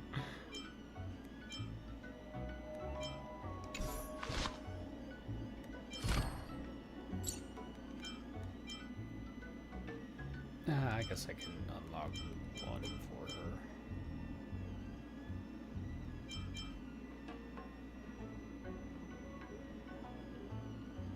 Oh, that's interesting. Okay.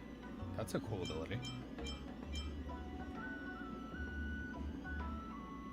You can never have enough skills. Let's train some more. Man, they really are going all in on the break effect.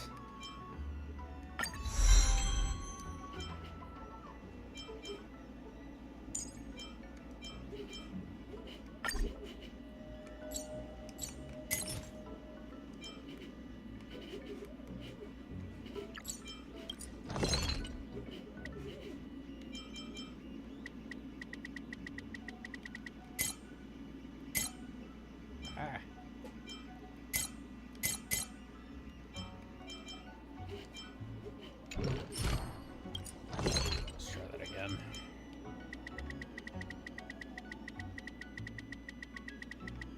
It's fun.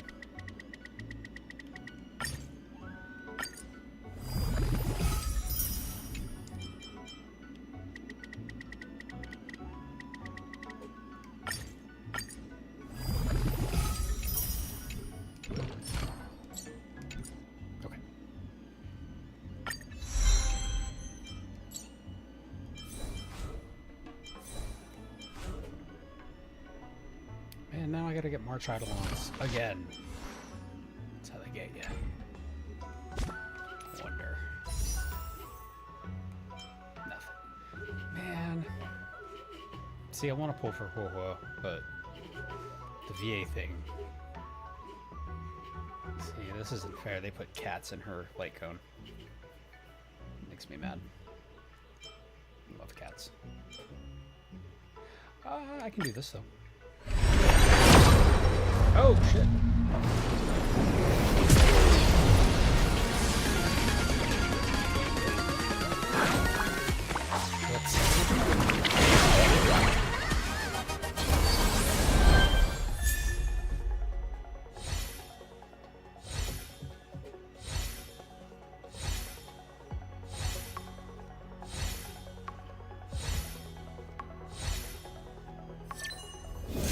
Hey, nice. I actually really needed that light cone.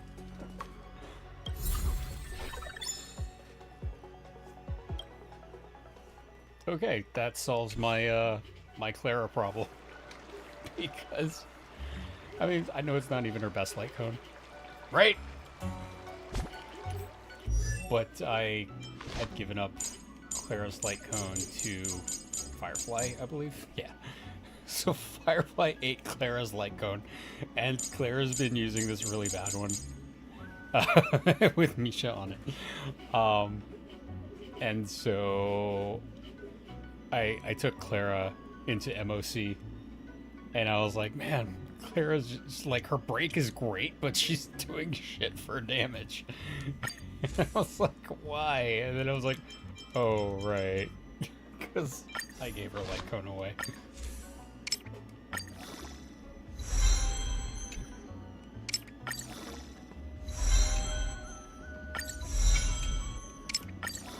Just light coning right now.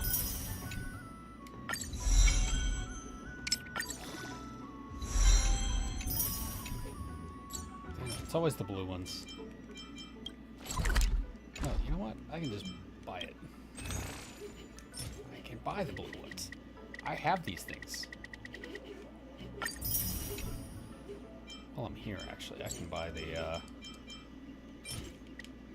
boot hill bullets for March. And the green ones. Just cuz.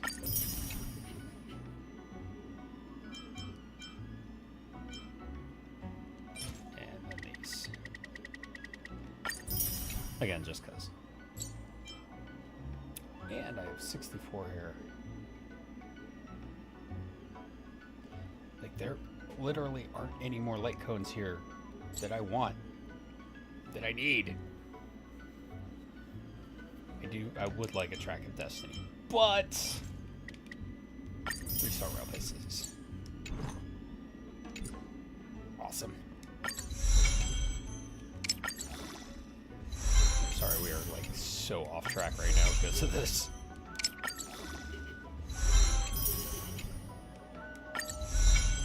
Thanks, Standard Banner.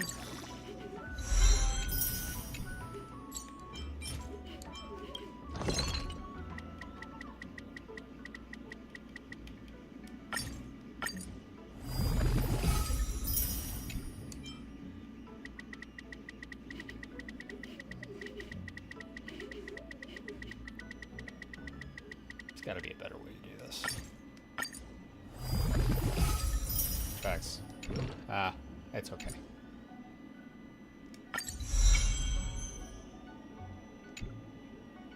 Yeah, that's sad, but it's not untrue.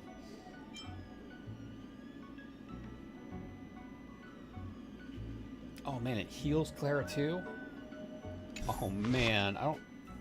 Okay, so that makes it better for her, just because now I don't have to bring a sustain just for her. And we were working on March, which I completely forgot about. Okay.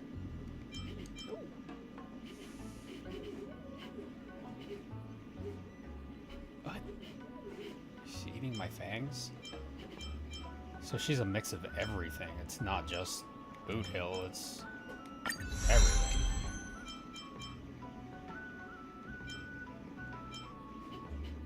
Wait, is this right? This is Misha. Damn it, Misha.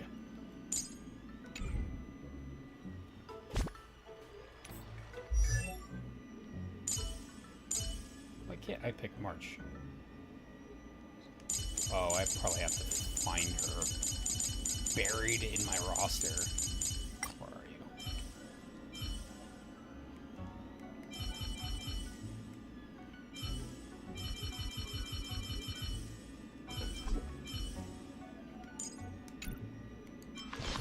There we go. Okay, let's try that again.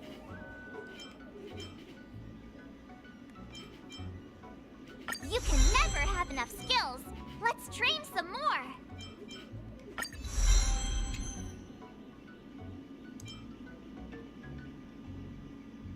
Yeah, Jade does that.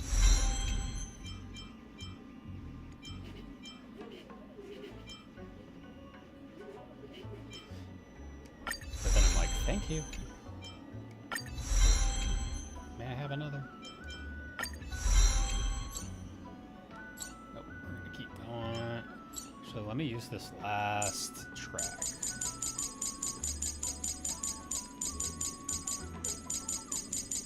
On Jade, because we were talking about Jade stealing from March. So we're going to do that right now. There we go.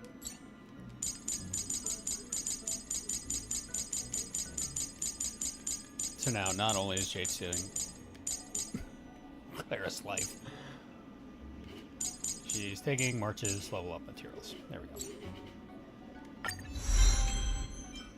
Man, she's got some insane bonuses.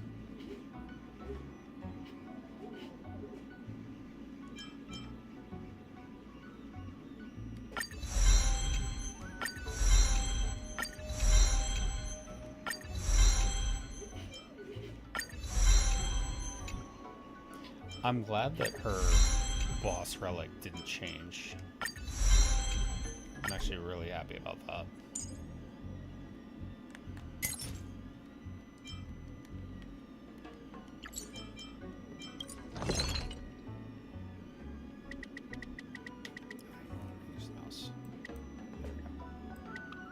Let's get 500.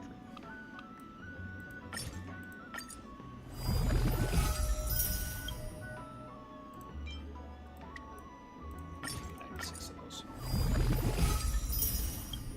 There, that's faster.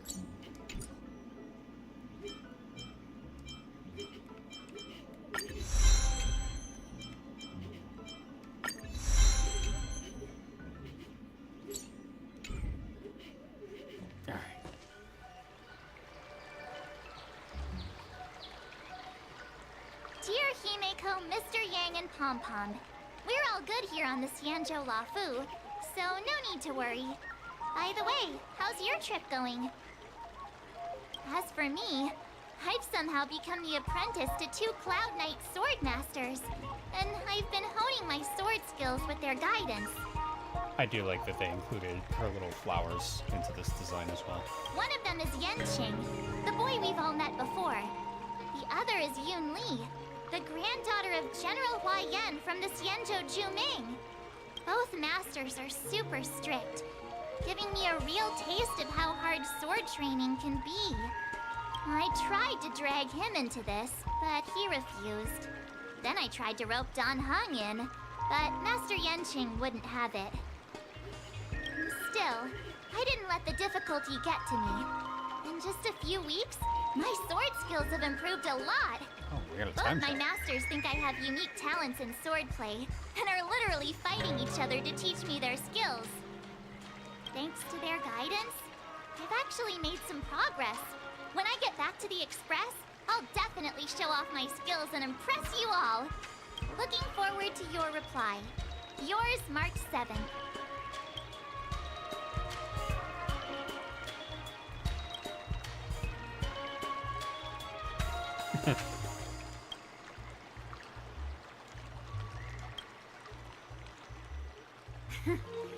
Well done. Let's call it a day.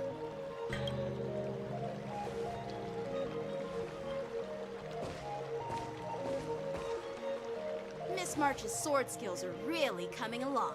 She'll hold her own just fine in the war dance. Perhaps I might have a shot at beating both masters in the ring? No.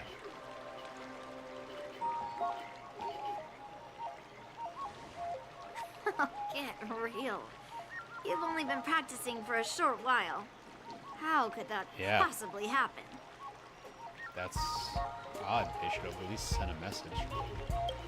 Himeko and Yang. With your talent, Miss March, if you dedicate a few more decades to training, you might eventually be able to defeat Yun Li. Decades? But I'll be an old lady by then.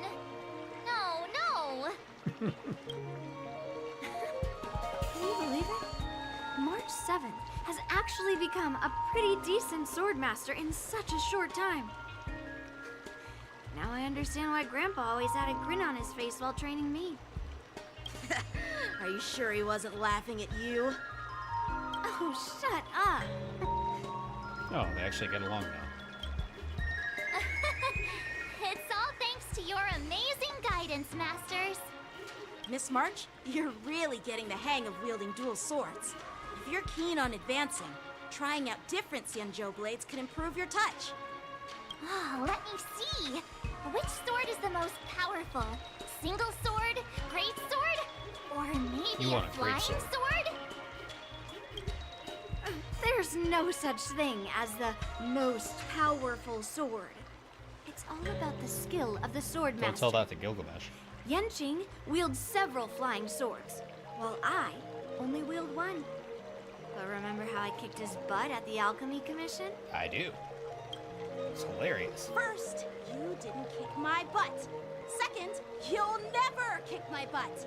Third, how about we settle this right now and see who kicks whose butt? Yeah, I'm up for that.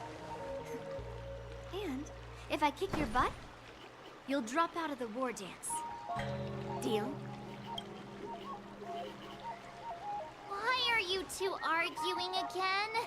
I thought things had been improving between you lately. I do love all the banter this patch. It's been It was talk that the leading disciples of the Law Fu and Juming generals were supposed to face off in the war dance, but for some reason, they suddenly teamed up to train an apprentice of their own. Turns out, the rumors are true. I really don't trust this guy.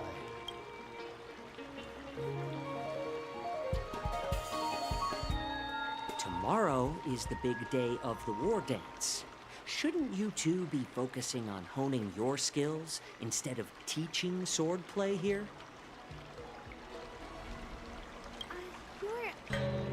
You're... Oh, that's right. You're the pink-haired fox from the Yaoqing.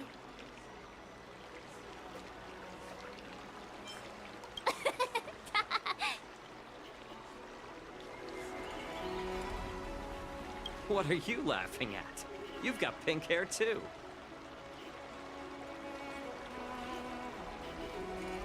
I'm Jiaoqiu, the healer working for the general of the Senzhou Yaoqing. Ah, got it. So, you're the participant attending the war dance on behalf of the Yaoqing. And you were trying to sneak a peek at our training? Sorry for the misunderstanding. I don't know anything about martial arts. I'm just here on the general's orders to take care of some official business. I didn't mean to interrupt your training. I'll be on my way. If you know nothing about martial arts, why were you smirking earlier? Well, my curiosity got the better of me, I suppose. When I heard Miss March's pondering about what to learn, I couldn't help but wander over. From my professional experience, cleavers, slicers, chopping knives, and carving knives are all just tools. Kind of like frying, sautéing, boiling, and deep frying in cooking. They're just ways for people to show off their skills. How you use them really depends on the ingredients you're working with. So, what I'm getting from this is that he's a serial killer. And also maybe a cannibal. It's like your sword teaching methods. If you align your ingredient, in other words, your apprentice's natural tendencies, with the right cooking method, by which I mean the teaching method that best suits her, she'll make double the progress in half the time. For example, golden eggplant tastes best when fried, cloud peppers when stir-fried, and yellow boulder beef when simmered. It's all about discovering the nature of the ingredients. Apprentice.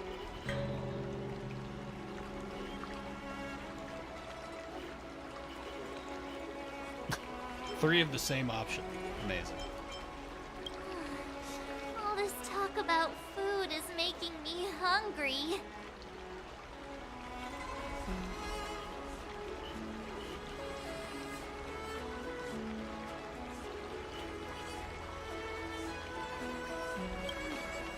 Aren't you a healer? Why are you talking about food? He's a liar. Well, it's just a metaphor. The medicinal school I follow on the Senzhou Yaoqing is called the Ranja School, that specializes in food therapy. So it's only natural that I know a thing or two about cooking. So, you're the general's cook? I'm a healer. But anyway, a cook who isn't interested in health doesn't make for a good advisor. Fine. Call me a cook if you want.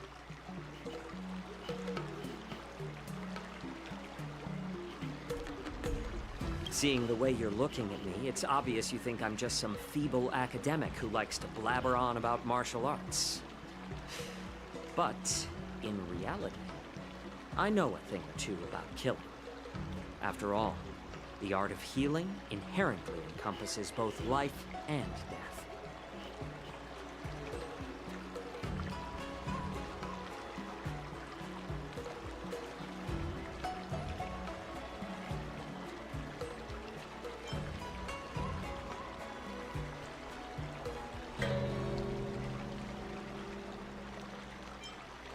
Why is this guy suddenly getting all serious with kids?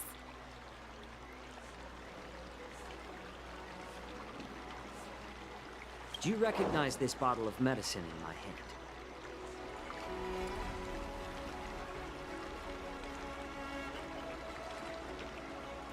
No?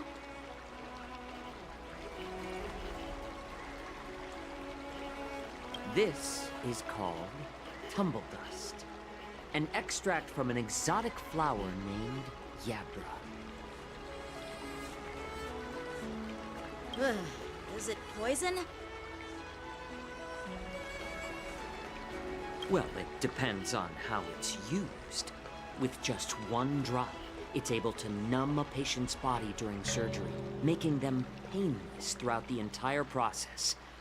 However,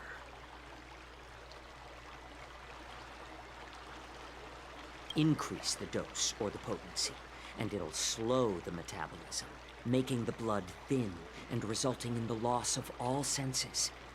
Even long-life species cannot escape its effects.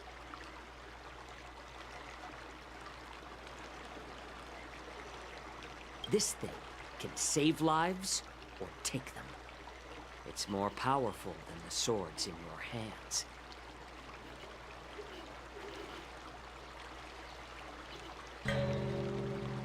That may be so, but still, I prefer settling things with a sword than, you know.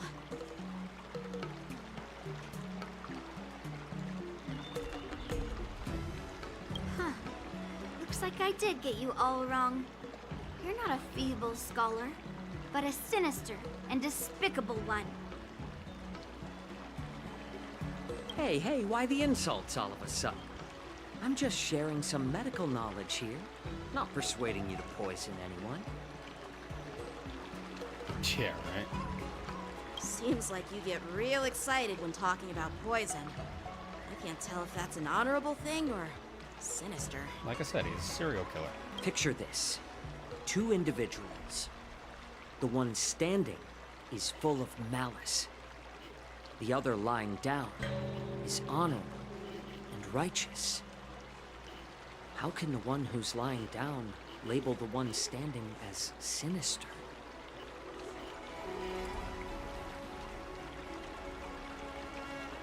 Give me a sec.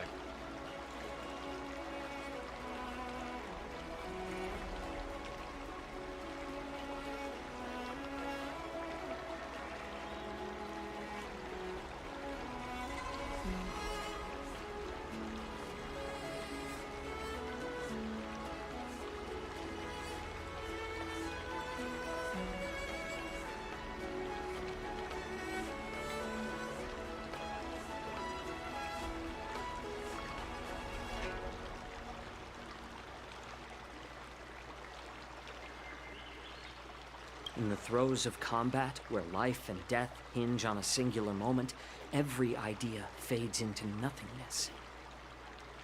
The only thing that matters is staying alive. Surviving the battlefield reshapes all notions of worth, be it integrity or treachery. In my eyes, their significance is negligible.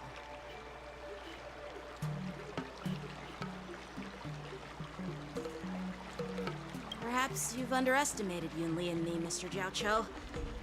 We may be young, but we've seen our fair share of war.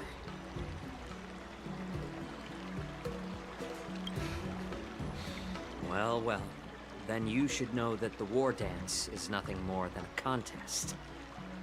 So why are you so focused on it?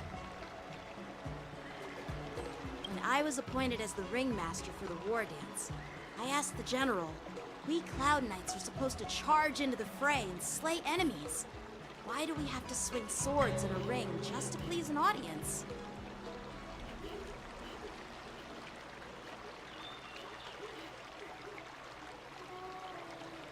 And this is how the general replied. To unsheath your sword in a ring is no different than on the battlefield, as your sword reveals the might of all Cloud Knights. The war dance is the perfect chance to showcase martial virtue, and forge alliances from all over the cosmos. When we unsheath the sword without drawing blood, we not only display our might, but also the martial virtue of the Cloud Knights. That's quite an insightful statement, Yanqing. Well, my apologies for being so short-sighted. I've been on the Luofu for quite some time, but I haven't had the chance to see the ceremony venue for myself yet. Hearing you speak so highly of it has piqued my curiosity. Would you mind showing me around? You want to see the Sky Splitter ship where the war dance will be held? Let's go! I bet Yun Li and Miss March haven't seen it either, right? Well then, I'll give you all a tour.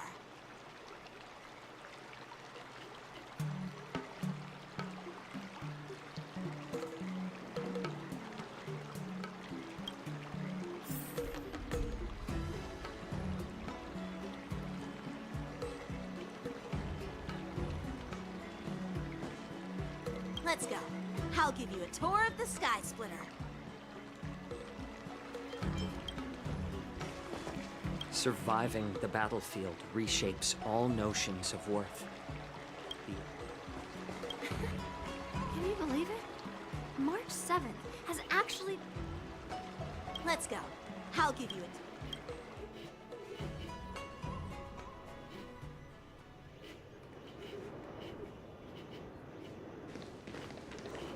Looks like a lot of other visitors have also come to catch a glimpse of the Sky Splitter.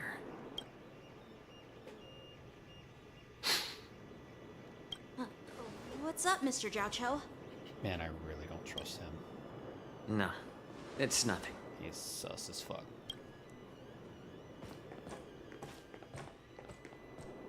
Do you see that airship in the distance?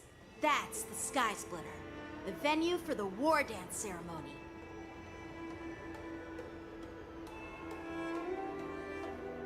It doesn't look all that impressive from this distance.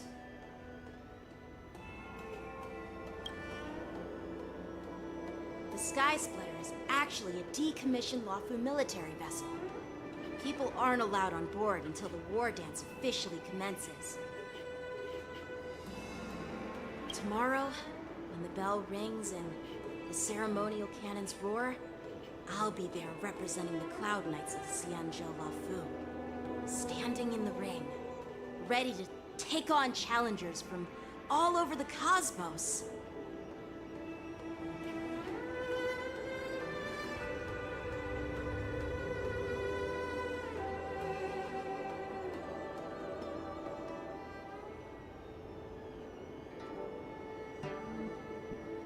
Since I was a kid, I've been training in swordplay and the art of war under the general. Every day, I'd swing my sword 10,000 times, and then thrust it 10,000 times, repeating the process over and over. I understand that I'm not like other kids. I never envied the toys and freedom they all had. I never found sword practice boring or hard.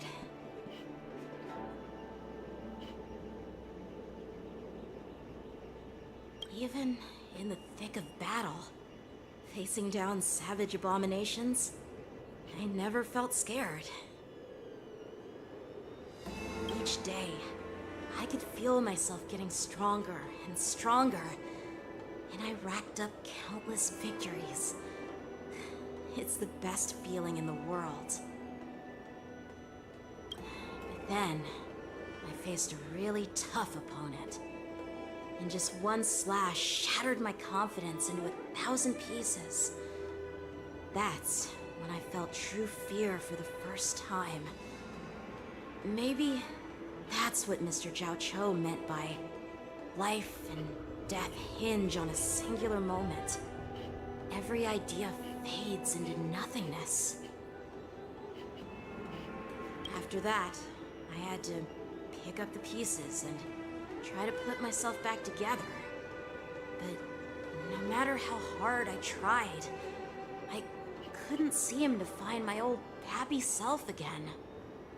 I often ask myself, why do I wield my sword?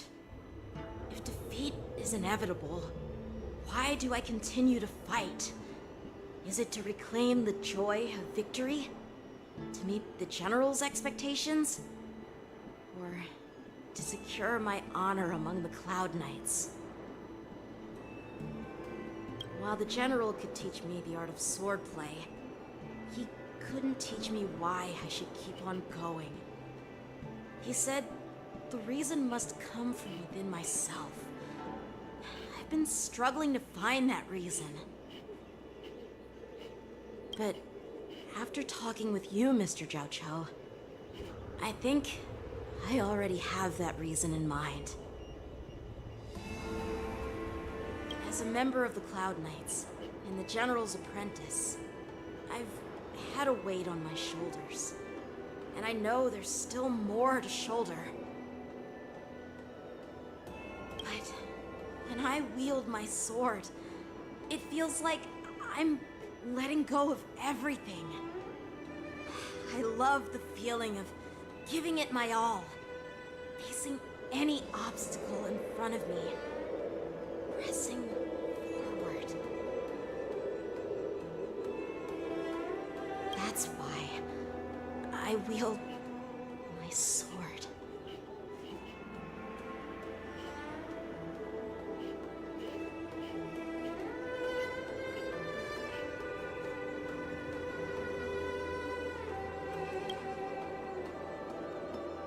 Oh, Yanqing. So young, yet so grown up. By the way, how old are you exactly? Interesting question. Age doesn't really matter. All sword masters will understand how I feel. I get it. Looks like all the kids on the Luofu live tough lives. So, how about you, Miss Yunli?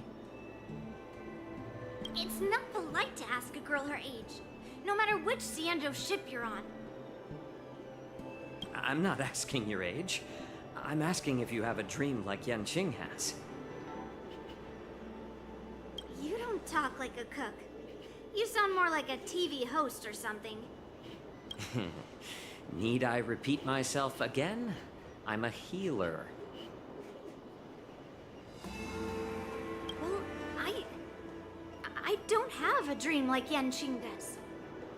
The only reason I'm participating in the Ringmaster's Challenge is because I made a promise to my grandfather that I'd win the precious sword he's contributed to the war dance.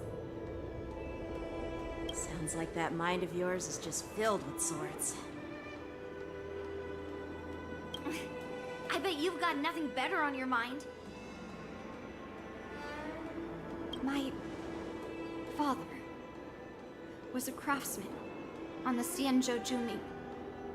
Because of his foolishness, many innocent people fell victim to the cursed swords he forged.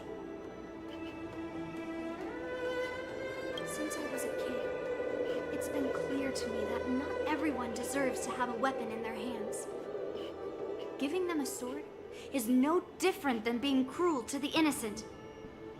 So, whenever I come across someone unworthy of a sword, I can't help but want to take it away from them.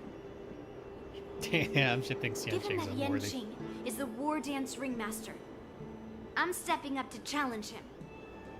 To ensure the precious sword doesn't fall into the hands of an unworthy master. Hey, what do you mean by an unworthy master? I see. It's not easy for kids on the Juming either.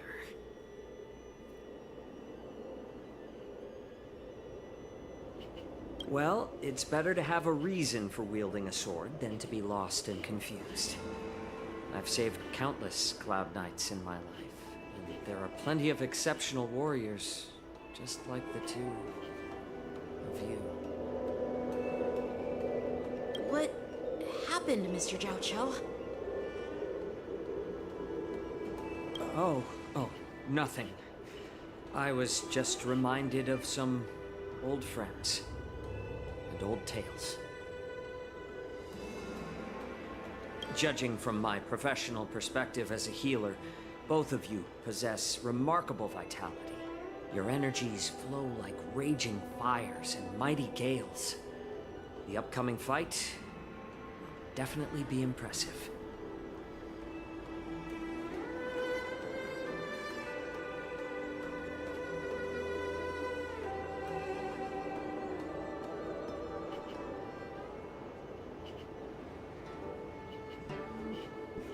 Well, we've seen the Sky Splitter and toured the Stargazer Navalia.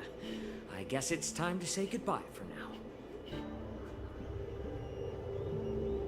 What? You're leaving already? But you haven't asked me about my dreams. I've been working hard too, you know. It's getting late, Miss March. Unlike you lot, I'm a grown-up bound by responsibilities and duties. The tasks entrusted to me by the General won't complete themselves.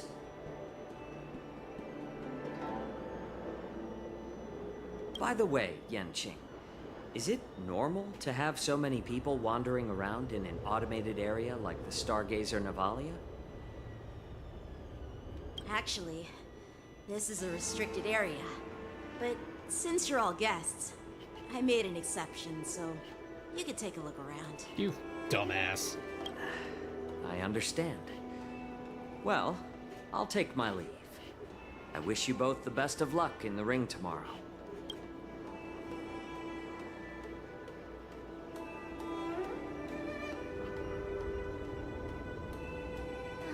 Seriously? I just spent so much time thinking about my dream, but he didn't even ask me. Now that we're done with our tour of the Sky Splitter, shall we continue with our training? Why don't we take a day off? What? You want to secretly practice swordplay by yourself?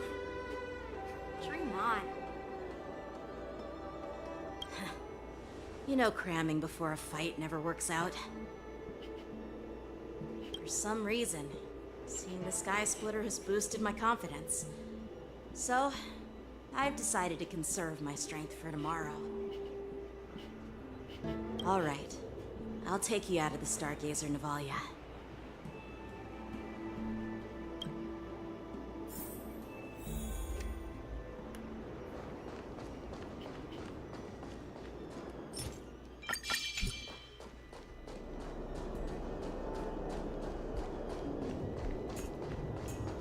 Peach blossoms and divine sword descend.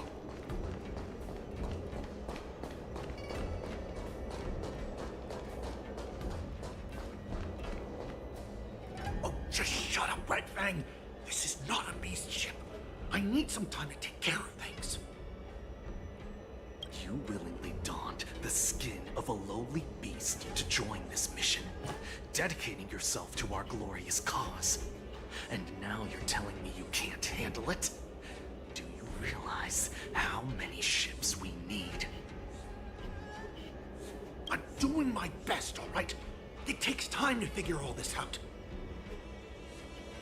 When the guns go off tomorrow, all eyes will be on it. That'll be our only chance.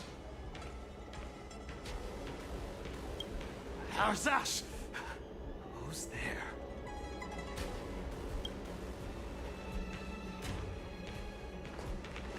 Found ne'er-do-wells. Who are you guys?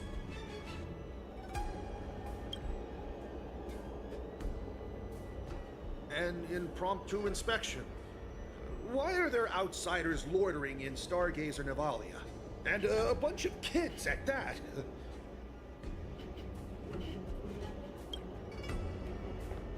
Hey, kids. Didn't your parents ever tell you to stay away from the Stargazer Navalia?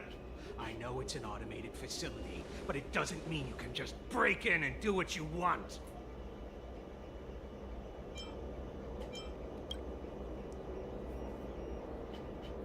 Sorry. I'll take the little ones away right now. Big sis, let's go.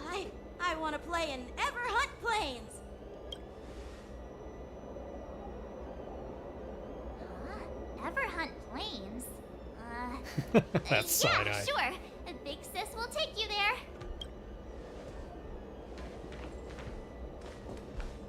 Shuha! You should have let me. Shh, the overhaul is done, and everything looks good. We should leave. How did they not recognize Yanqing?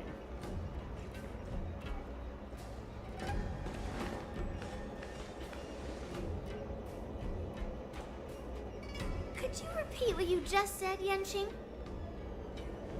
What did I say? Big sis, let's go. I want to play in Everon Plains.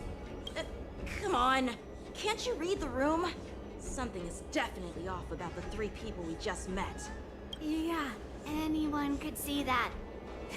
I just wanted to hear you say it again. That pink-haired fox tried to say something. I'm pretty sure he sensed something fishy. Since he's not familiar with this place, he just dropped us a hint.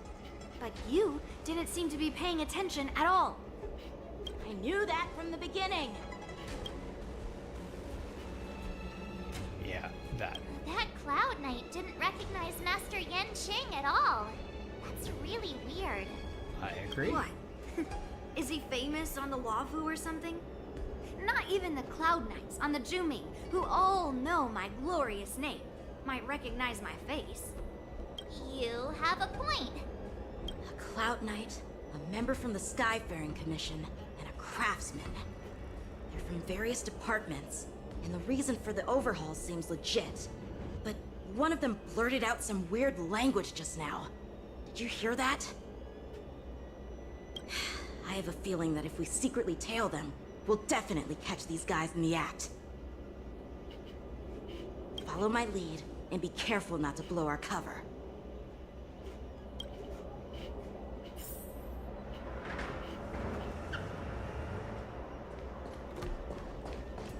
Never mind who they are. Let's just film them.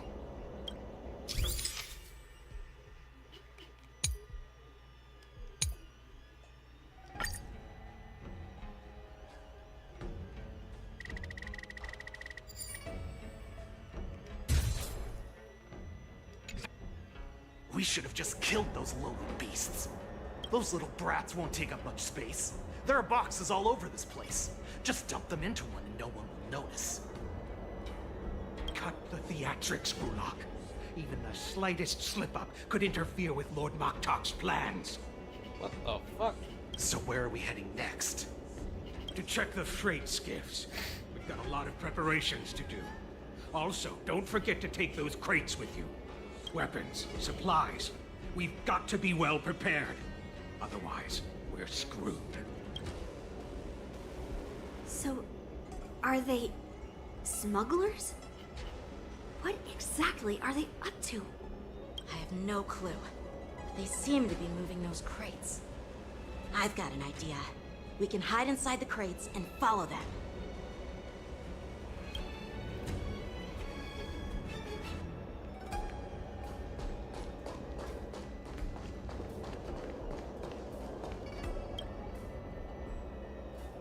Ugh, so cramped in here.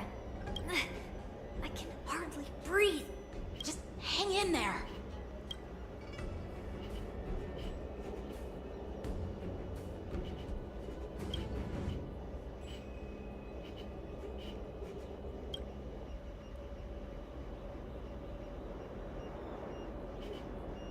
Let's just put the cargo here for now, all right? Then we'll move on to inspect the ships. Lord Moktok said that as soon as we're done, we're to board the freight skiff and leave this place. Don't worry, I've changed the shipping schedule. You two, come with me. Is it just me? I keep smelling that stench of lowly beasts everywhere we go. Don't be so paranoid. Looks like they're planning to escape on the skiffs in Stargazer Navalia. They keep talking about their plans, but where do they come from? And what do they want to do on the Xianzhou? Well, they're definitely up to something bad. Wait, they disappeared. Let's catch up to them.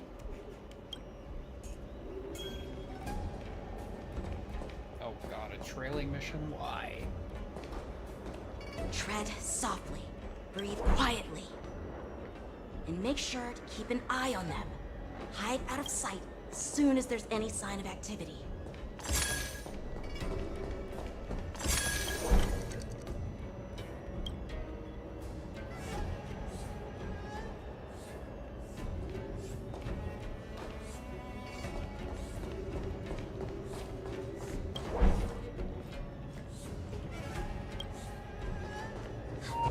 They spot us? Quickly, hide!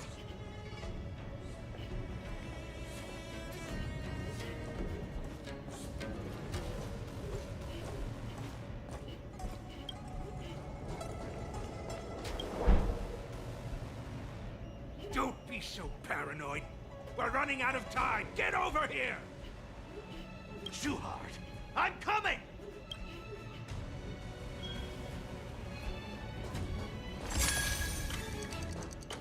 They're leaving. We should catch up to them. Quickly!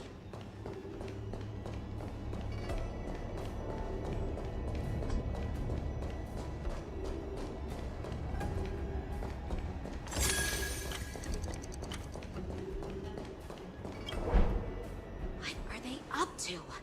They're all wearing official uniforms, but I'm pretty sure they're not members of the Skyfaring Commission, the Artisanship Commission, or the Cloud Knights. This is way too suspicious. I agree. Never mind who they are. Let's just film them. That way, if they do anything bad, we'll have solid evidence against them.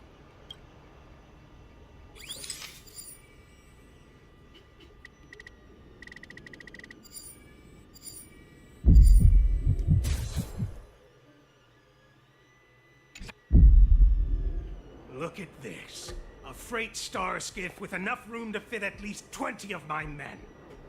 I'll let the others know and have them prepare more star skiffs.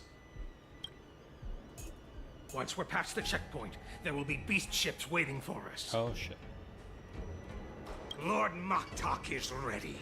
The revival of our ancient's bloodline all all werewolves. hinges on this operation. What did he just say? Beast ships?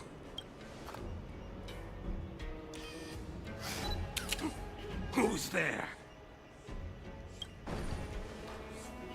It's those brats! I told you to get rid of them, but you didn't listen, you idiot! Wipe them all out!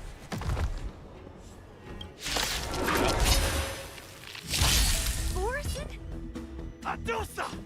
Die, you lowly beasts! I always Here you go, Master! I'm breaking!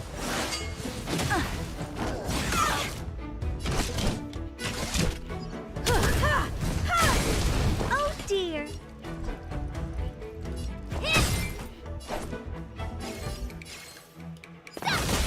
You won't get away.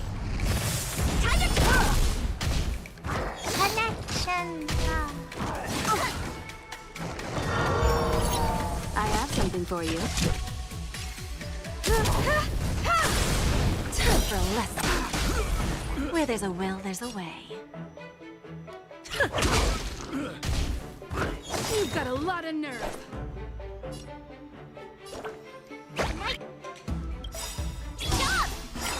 Perhaps you still don't understand. Humanity never conceals its desire to control the heavens, and I'm no exception. Time to show Azure Dragon, White Tiger, less cards! Watch this!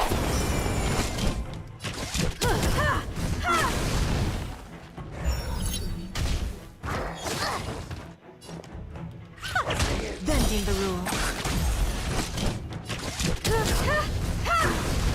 Oh, I get it! Watch this! Damn.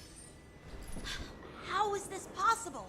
How did these Boxians change their appearances like that? They're not Foxians at all. They revealed their true form. They're Borison, just like the bandits I defeated on the IPC ship.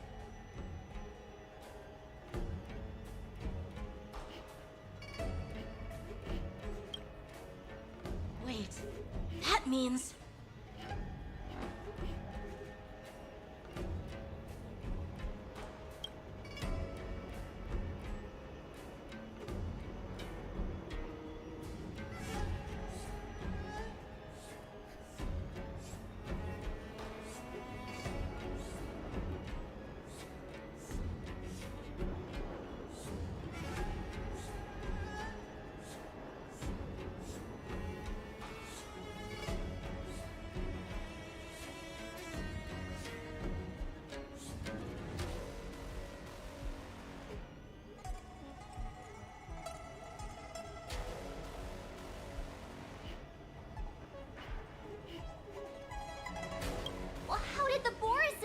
to infiltrate the Cienjo.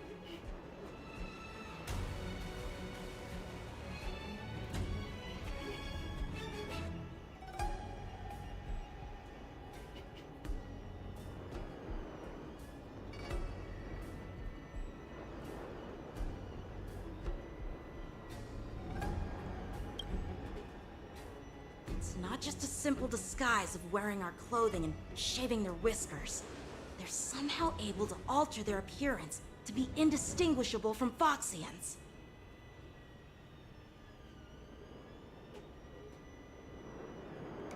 They even have official IDs for the Skyfaring Commission, the Artisanship Commission, and even the Cloud Knights?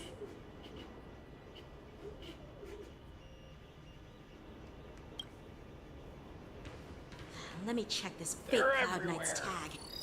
Maybe it'll give us some clues.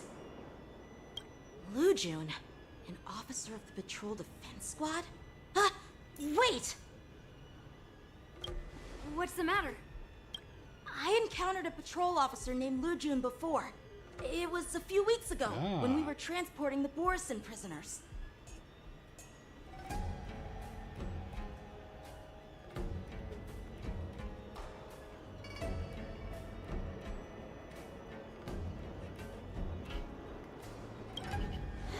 They can forge official identities and move around the Cienjo without raising suspicion.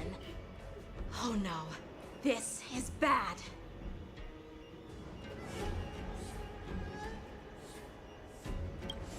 Even worse. If you find one cockroach on the Express, it usually means... There are more Borison hiding on the Cienjo. I bet their plan is much bigger than just stealing information.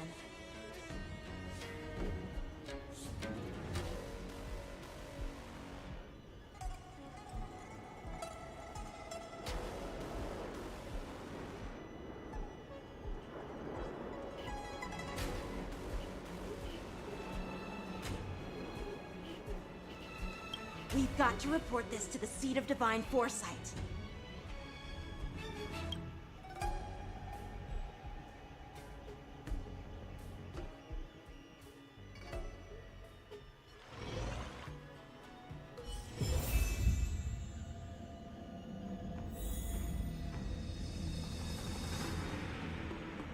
All right. Hey, what's up? How's it going, Sharingan? So, Rhapsodic, you mentioned that when the perspective change would be a good place to stop. So we are actually going to stop here for tonight.